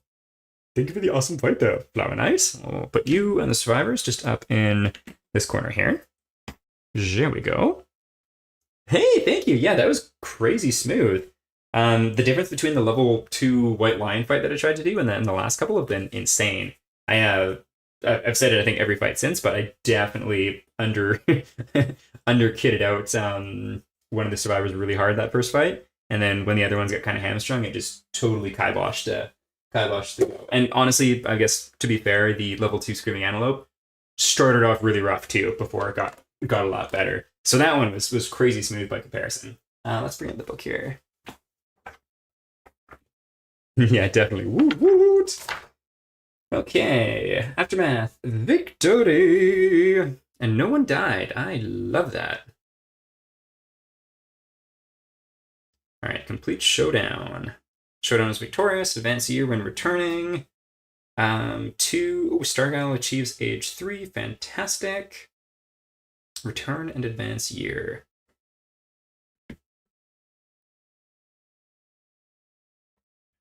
Yeah, I got the one for sure. The other one I thought I was kind of cheating on, or I think I might have misplayed because of the trap card. So the one fencing for sure, and some hunt weapon experience, and some beautiful flower face population. Indeed, and we're going to get a whole bunch more resources now here too. So let's go ahead and do that first. We get 4 basic and 6 flower. Let's do 4 basic to start. 1, 2, 3, 4, and we get Monster Organ, question mark, Monster Bone, and Monster Hide. Cool. I was really kind of hoping / fishing for perfect resource, but that's okay. We'll get those when we get them, and I think when I do, that's when I'm gonna unlock the Barber Surgeon. Okay, and then 6 flower resources. 1, 2, 3, 4, 5, 6. The art on these flowers just kills me. I love it. Victorious, all survivors up until settlement phase. Until settlement phase. Key point. Yes, until settlement phase. Not necessarily out of the woods yet. I may consume and archive this during Showdown to gain stuff. Cool. Same. Another Warbling Bloom. Joy. Lantern Bloom. To gain 3 luck tokens and -1 permanent luck. Interesting. And then Osseous again. Cool. So we got a whole bunch of goodies there. That's pretty sweet. All right. As far as let's get this guy here. Wait. Bone Witch. Hit the screen. Would be a shame if there was a murderer. Or I think there is a Bone Witch. let's just get this stuff up first here. There we go. Put those there. Let's get these out here too. Glamour weapons. The Vespertine foil is. Vespertine bow is not. And I don't think the cello is either. I want to make the cello, but I don't know how useful it'll be. The satchels, I think I'm definitely going to try and make, though. All right, so gain endeavors, update timeline. Let's do the settlement events, and let's see what we get. Hunt reenactment. So that sounds interesting. Nominate the group's favorite survivor to play the hunter. Nominate your least favorite survivor to play the monster. Pick one monster from the settlement's list of defeated monsters. All right, interesting. So least favorite survivor. I don't necessarily have a least favorite survivor. Cello is scary to not use. To you, or Cello is scary to use, not gonna lie. Is that related to the just noisy in general? Or a specific ability that it has? Okay, so I don't really want to just... Somebody's gonna die here.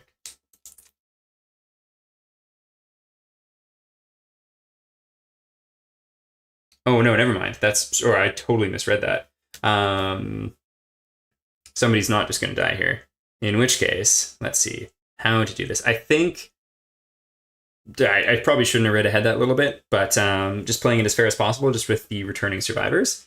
Let's go ahead and have Cal be the least favorite, even though I do love the bugger. And we'll have Stargyle be the hunter. Just because she had a great outing. And pick one monster from the settlement's defeated monsters. Is the monster a nemesis or is the monster a quarry? Let's go with quarry.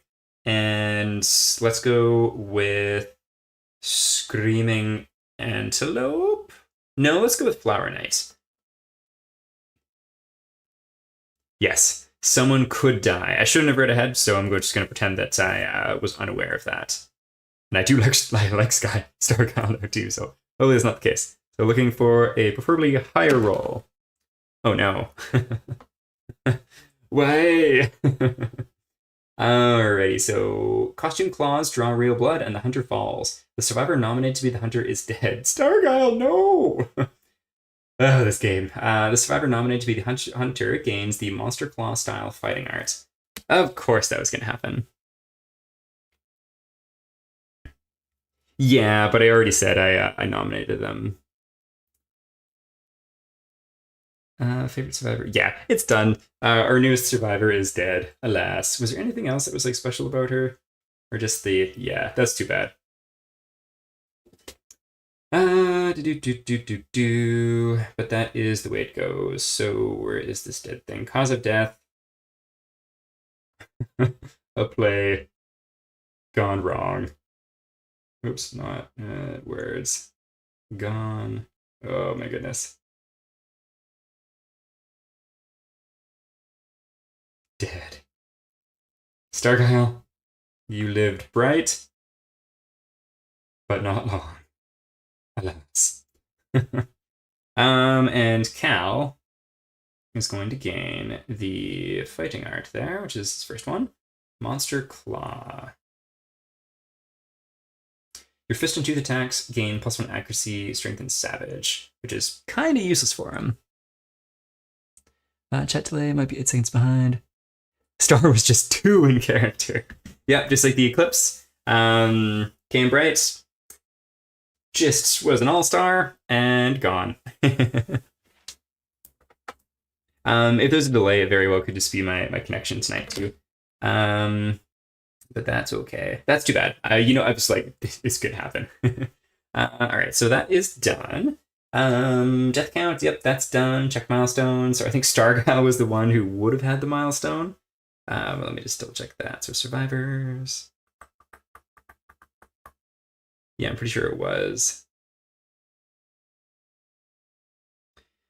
Okay, so Bone Witch. Okay, Bone Witch has been the bane of my existence. Oh, before doing that, I'm gonna do my little custom. Do you have graves? I've got graves. I'm just gonna tab out from the stream thing really quick here because I need to figure out how to integrate it a little bit more. Right now I'm just doing it whenever it pays off against knights. I do want to introduce the Dung Beetle Knights eventually here too. I just don't know when I'm gonna have time to build and paint it.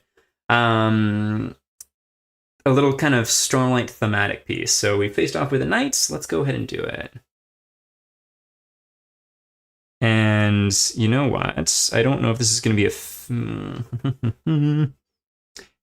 maybe depending on what we get on here, we can have a little effect on Stargyle dying or not too. We'll see. I can't remember what I put in this table, and we'll just play it by ear.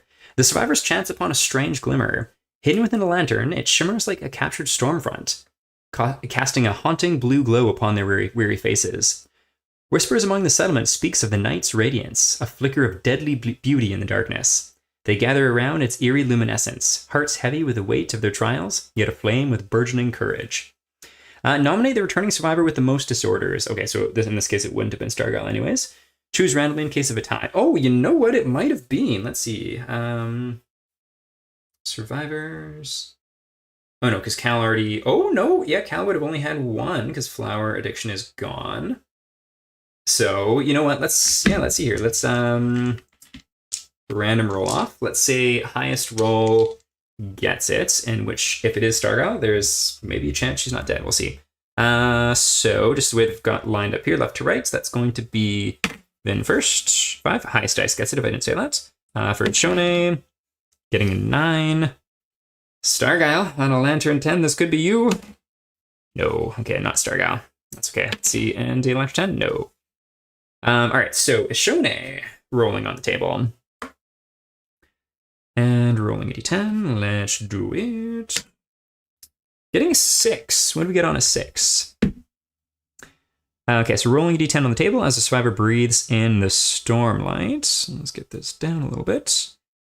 Ephemeral clarity. For a brief moment, the survivor's mind is cleared of doubt and confusion as they take in the stormlight. Gain a courage. Cool. Well, that we shall do for Shone.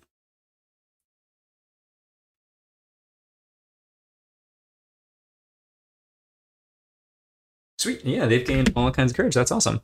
And yeah, so we'll work that into the future. As long as the survivor survived, note spark of radiance on their sheet. That doesn't mean anything yet, but I'm going to be adding some more little homebrew stuff to this eventually. So spark of radiance will be relevant to something later on.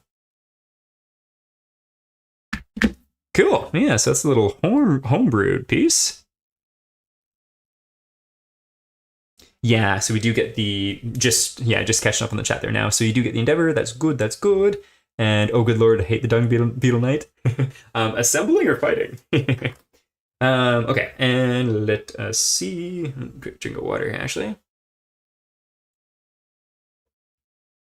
Bone Witch.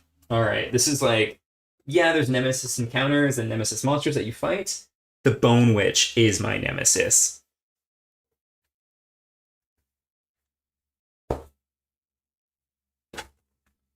Okay, 115.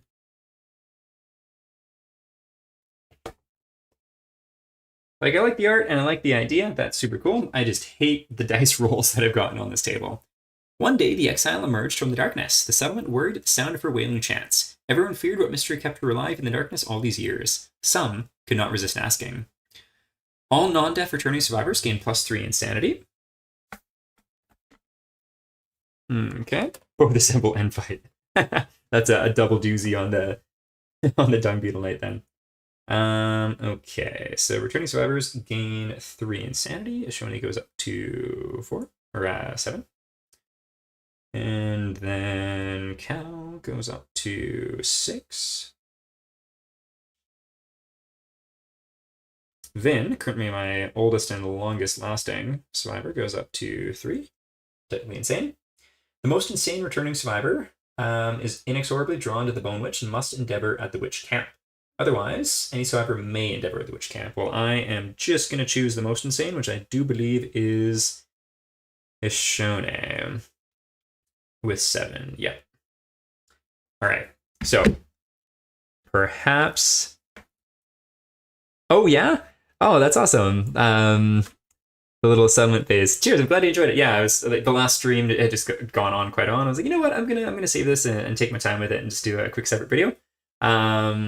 Save time for Hunt Showdown. I might keep doing it in the future because like just pulling it out and doing a quick recording and the editing's really minimal. And especially as the game gets more difficult, like this fight went quite quick, but the last fights plural all ran quite long.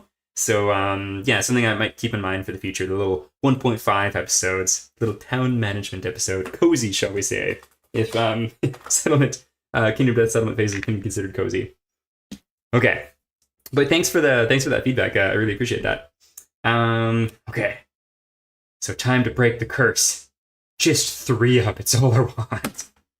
Oh, 7. I saw that one and almost lost breath. Okay, 7. What do we got here? The Bone Witch mutters of the alluring embrace of the awaiting darkness. Her stories stir strange yearnings in your bones. For being a patient listener, she offers to teach you something for the cost of 1 bone resource. If you spend the resource, gain the extra fighting art and 3 survival. Let's do that for sure. Let's see. What do we got here? I want all the hides. I want all the hides and organs right now. So I think I'm going to spend a bone. Let's do that. So we'll spend a bone. I'm just going to put you back in that stack because we haven't actually tallied those yet. Gain 3 survival and fighting art. Extra sense. I don't think we've seen extra sense yet, so let's pull it up. Take a look here. Dexterous, leader, unconscious. Oh no, we definitely have in that case then, because it's not in that deck.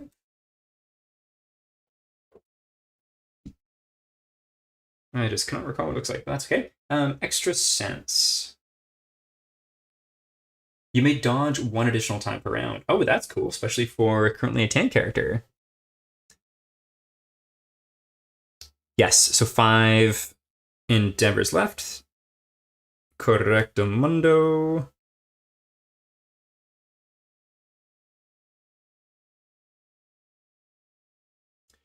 Okay, there we go. Yeah, that's sweet. An extra dodge? That's huge, especially for someone who's currently quite tanky. Amazing. So that makes me so happy. I'm like, yeah, there's potentially cool things there, but I am too afraid of the Bone Witch to dare doing it again. So that is the Bone Witch done. We do have some other things on the timeline here, though, too. So Hands of Heat. Let's do that one next.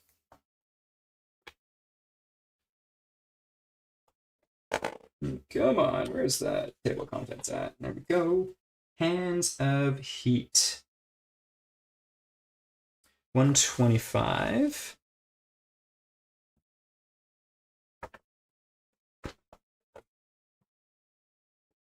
Okay, so we had this one early on too.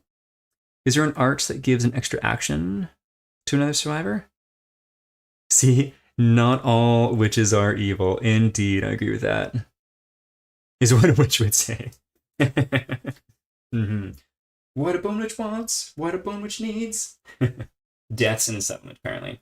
To Hands of Feet, the mystery of the lantern's glow. If the settlement has already innovated lantern oven, skip this event and roll on the lantern branding table. Okay, cool. Yes, we already have that. So let's do lantern branding. A feast culminating in the ritual branding of the settlement's finest warriors by the heat of an agitated lantern. Oh, discard half the settlement's total resources, including storage rounded down. Nominate a survivor and roll on the table below. Well, I don't love getting rid of half the resources. But I mean, like, we do it, I suppose, because we have to. So what do we have? What do we have in the storage? Show owned only. So we got 1, 2, 11. So that's 11, 12, 13, 14, 15, 16, 17, 18, 19, 20,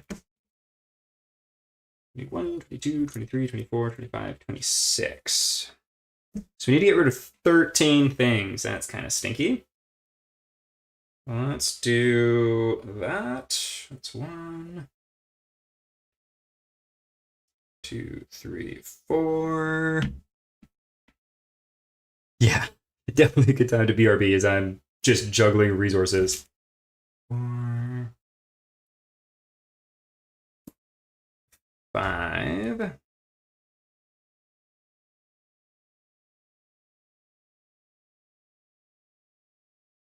6, 7.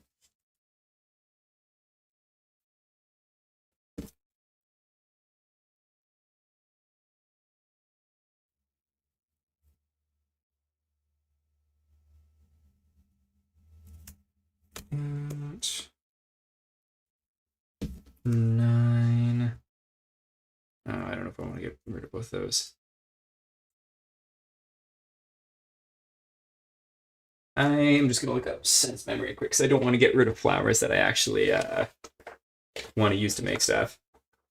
And heck yeah, I finished that bottle of wine. What you drinking, red or white? Sense memory 17.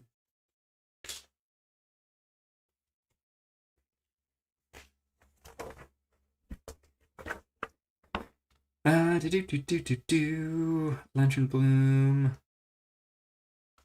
Sighing bloom, but I don't need another Vespertine bow, although we could make another one.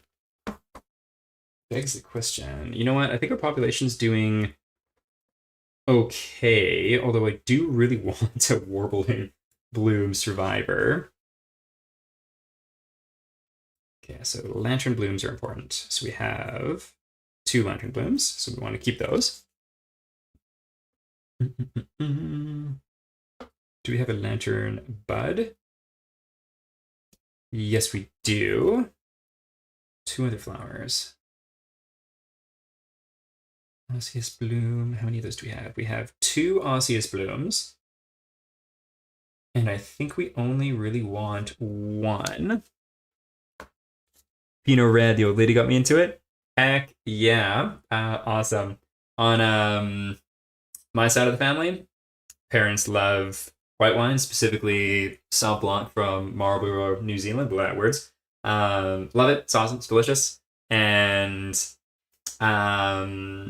wife's side of the family, all reds, Pinot, Cab Sav, Syrah, and Bob's your uncle.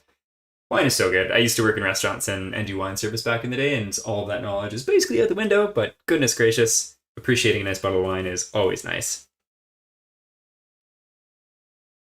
Can you do this super special ballot? I don't think I can, because, let's see. Yeah, I don't have... I'll check and see if I've got pottery to see if I can do that, but I can't do ballot of the wallflower. I do have sculpture from the kind of cheaty settlement thing, but I don't have Song of the Brave. I mean, I'll double check to be sure, but I'm pretty sure I don't. Okay, shoot, what did that all get to? So I do have sculpture. Yeah, no Song of the Brave. Yeah, I don't know what Otherworldly Luck is as of yet, but I have heard it is very good.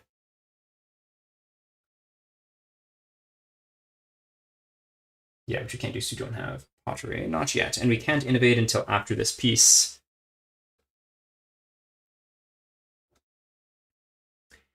Okay, okay. What am I trying to get rid of? So those are the ones I need to keep. I do want to keep 1 Warbling Bloom if I can. So that's 9, wait. 9, 10, 11. Oh, I'm not going to be able to keep the Warbling Bloom. 12. Alas, that does make me sad though. And then I really do want to keep getting into scrap and stuff, but I'm going to get rid of 1 lantern scrap. Alas.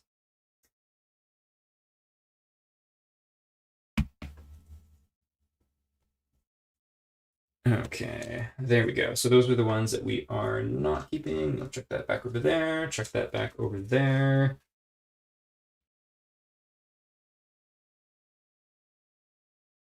There we go.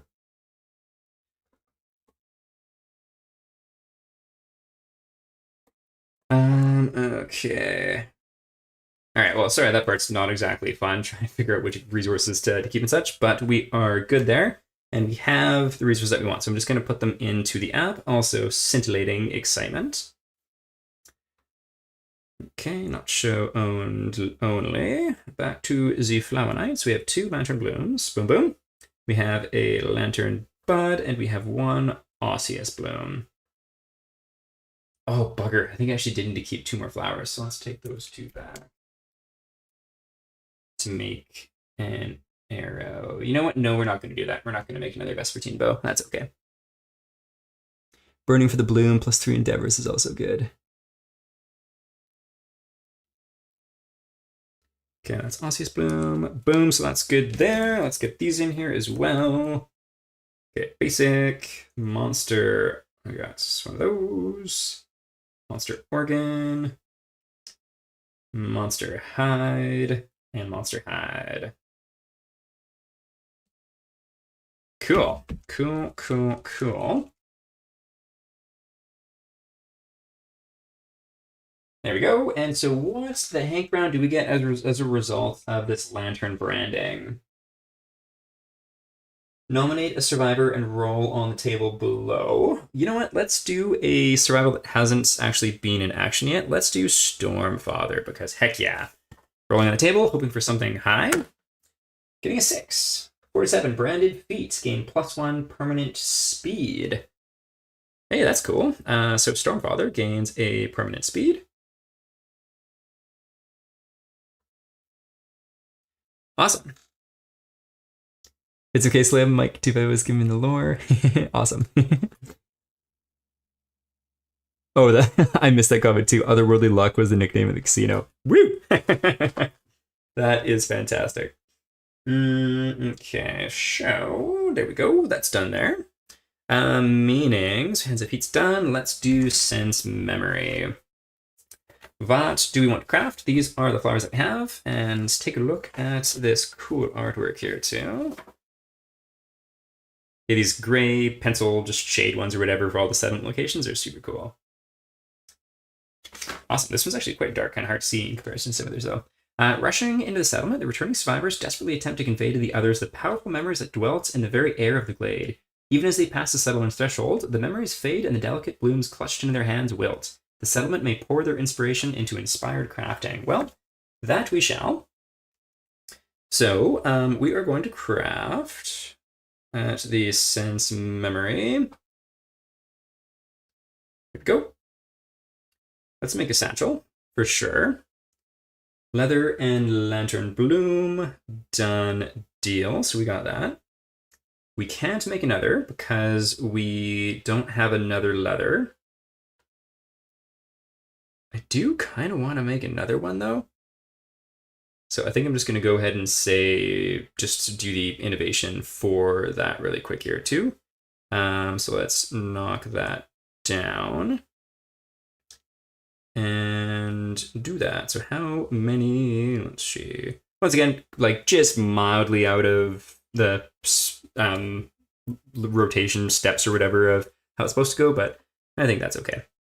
Okay, so basic, we have 2. Let's go ahead and do them both just to get some more leather. Strange. 2 leather, awesome. Then I think we're only going to make 1 more of these, and that is happy with me. Let's get those there too. Okay, crafting. Sense Memory. Satchel. Boom, boom. That is done deal. Vespertine Cello, Lantern Bud, and 2 flowers. Do we have 2 flowers left here? Oh, we can't make the cello. Alas, I did the math wrong, but that's okay. We got 2 satchels, and honestly, I think that'll be a little bit more useful than the cello. Okay. Well, so that is Sense Memory done. What else do we have on the timeline? I think that's everything there. Let's take a look at the normal crafting stuff. Single campaign, no one would fault you for the settlement phase, a little out of order. Recommend beds for something else, not that good on year 10. If they do, I'll take care of them. Well, let's innovate, because that is something that we definitely want to do. So we'll spend the Endeavor, as well as 1 of each resource here. Storage. And what we can do is use the Osseous Bloom here. as the bone, which is kind of nice. Monster organ. Actually going to retcon one thing actually here. And that is going to be, I'm going to get rid of, where did I get to? Strange. One leather and just giving me a hide back so I can actually endeavor. Okay, and my innovation deck is here.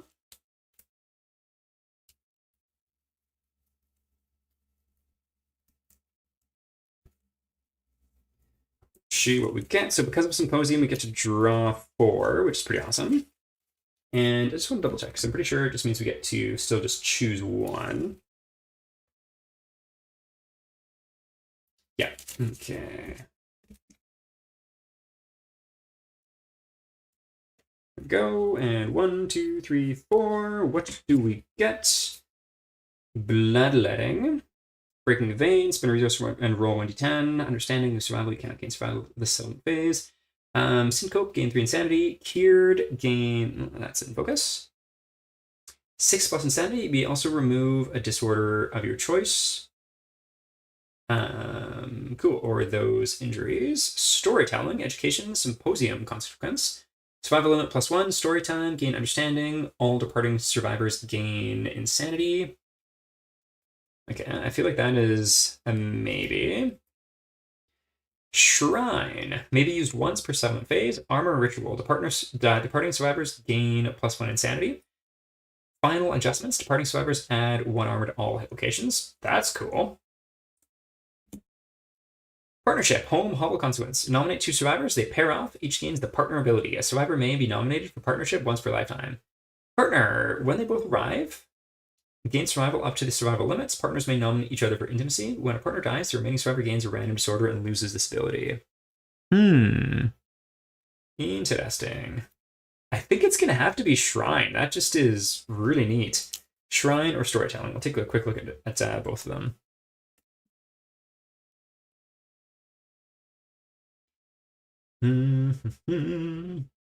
So survival limit +1. I feel like the 5 survival is treating me pretty good right now.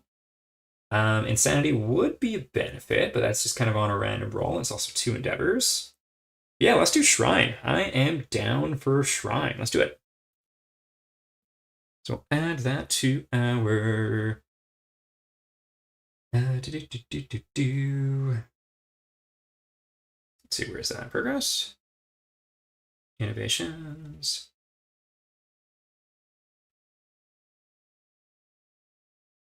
Shrine. Done deal. Add Shrine consequences that we shall do. Yeah, Shrine or bloodletting. Cool. Yeah, I'm definitely keen on Shrine. Shrine consequence.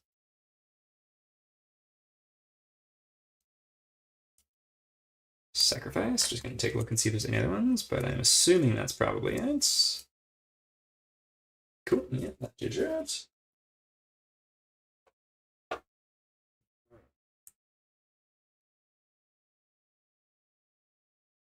Cool. Sacrifice. Faith Shrine consequence. Death ritual. Pointless death. -2 population. Oof. Screamer. Interesting. -1 population, you lose all your insanity and you remove 1 of your disorders. If you could not depart the settlement phase, you may do so now. Interesting.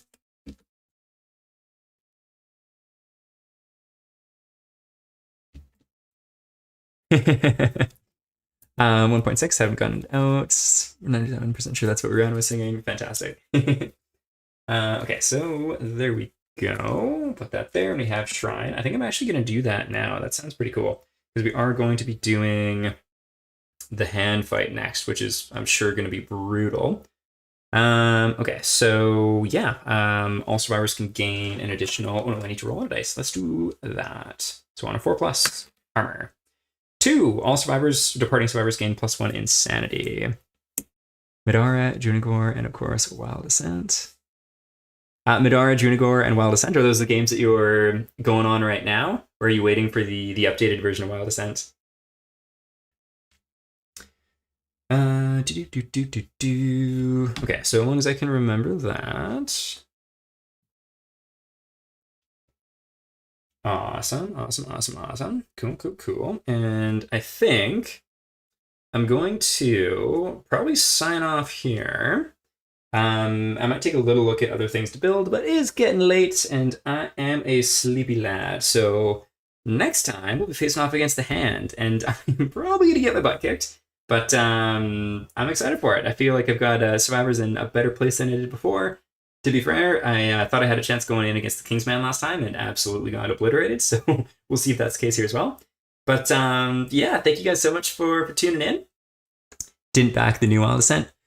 Honestly, that's probably a good call. I definitely follow Lazy Squire games and backed Storm Sunder, which I don't know. I think they're going to pull through and are going to deliver, but I don't fully agree with their non-committal to even say like an estimated delivery date. So I think that's getting people really, really upset. Like even if it's an estimate that they fall behind, like just having an idea would be good. But I think they'll pull through eventually. But super cool about Drunagor, and Succubus Publishing too. Hey, freaking rights you too. Well, thank you so much for being active again in the chat. It's awesome to be hanging out with some lovely folks. So if you haven't finished it already, enjoy that bottle of wine. And thanks for the recommendation on the kind of separate settlement event video too, or settlement phase video, because I like doing that as well. But yeah, take care, everybody. Thank you so much for tuning in, and we'll catch you next time. Bye.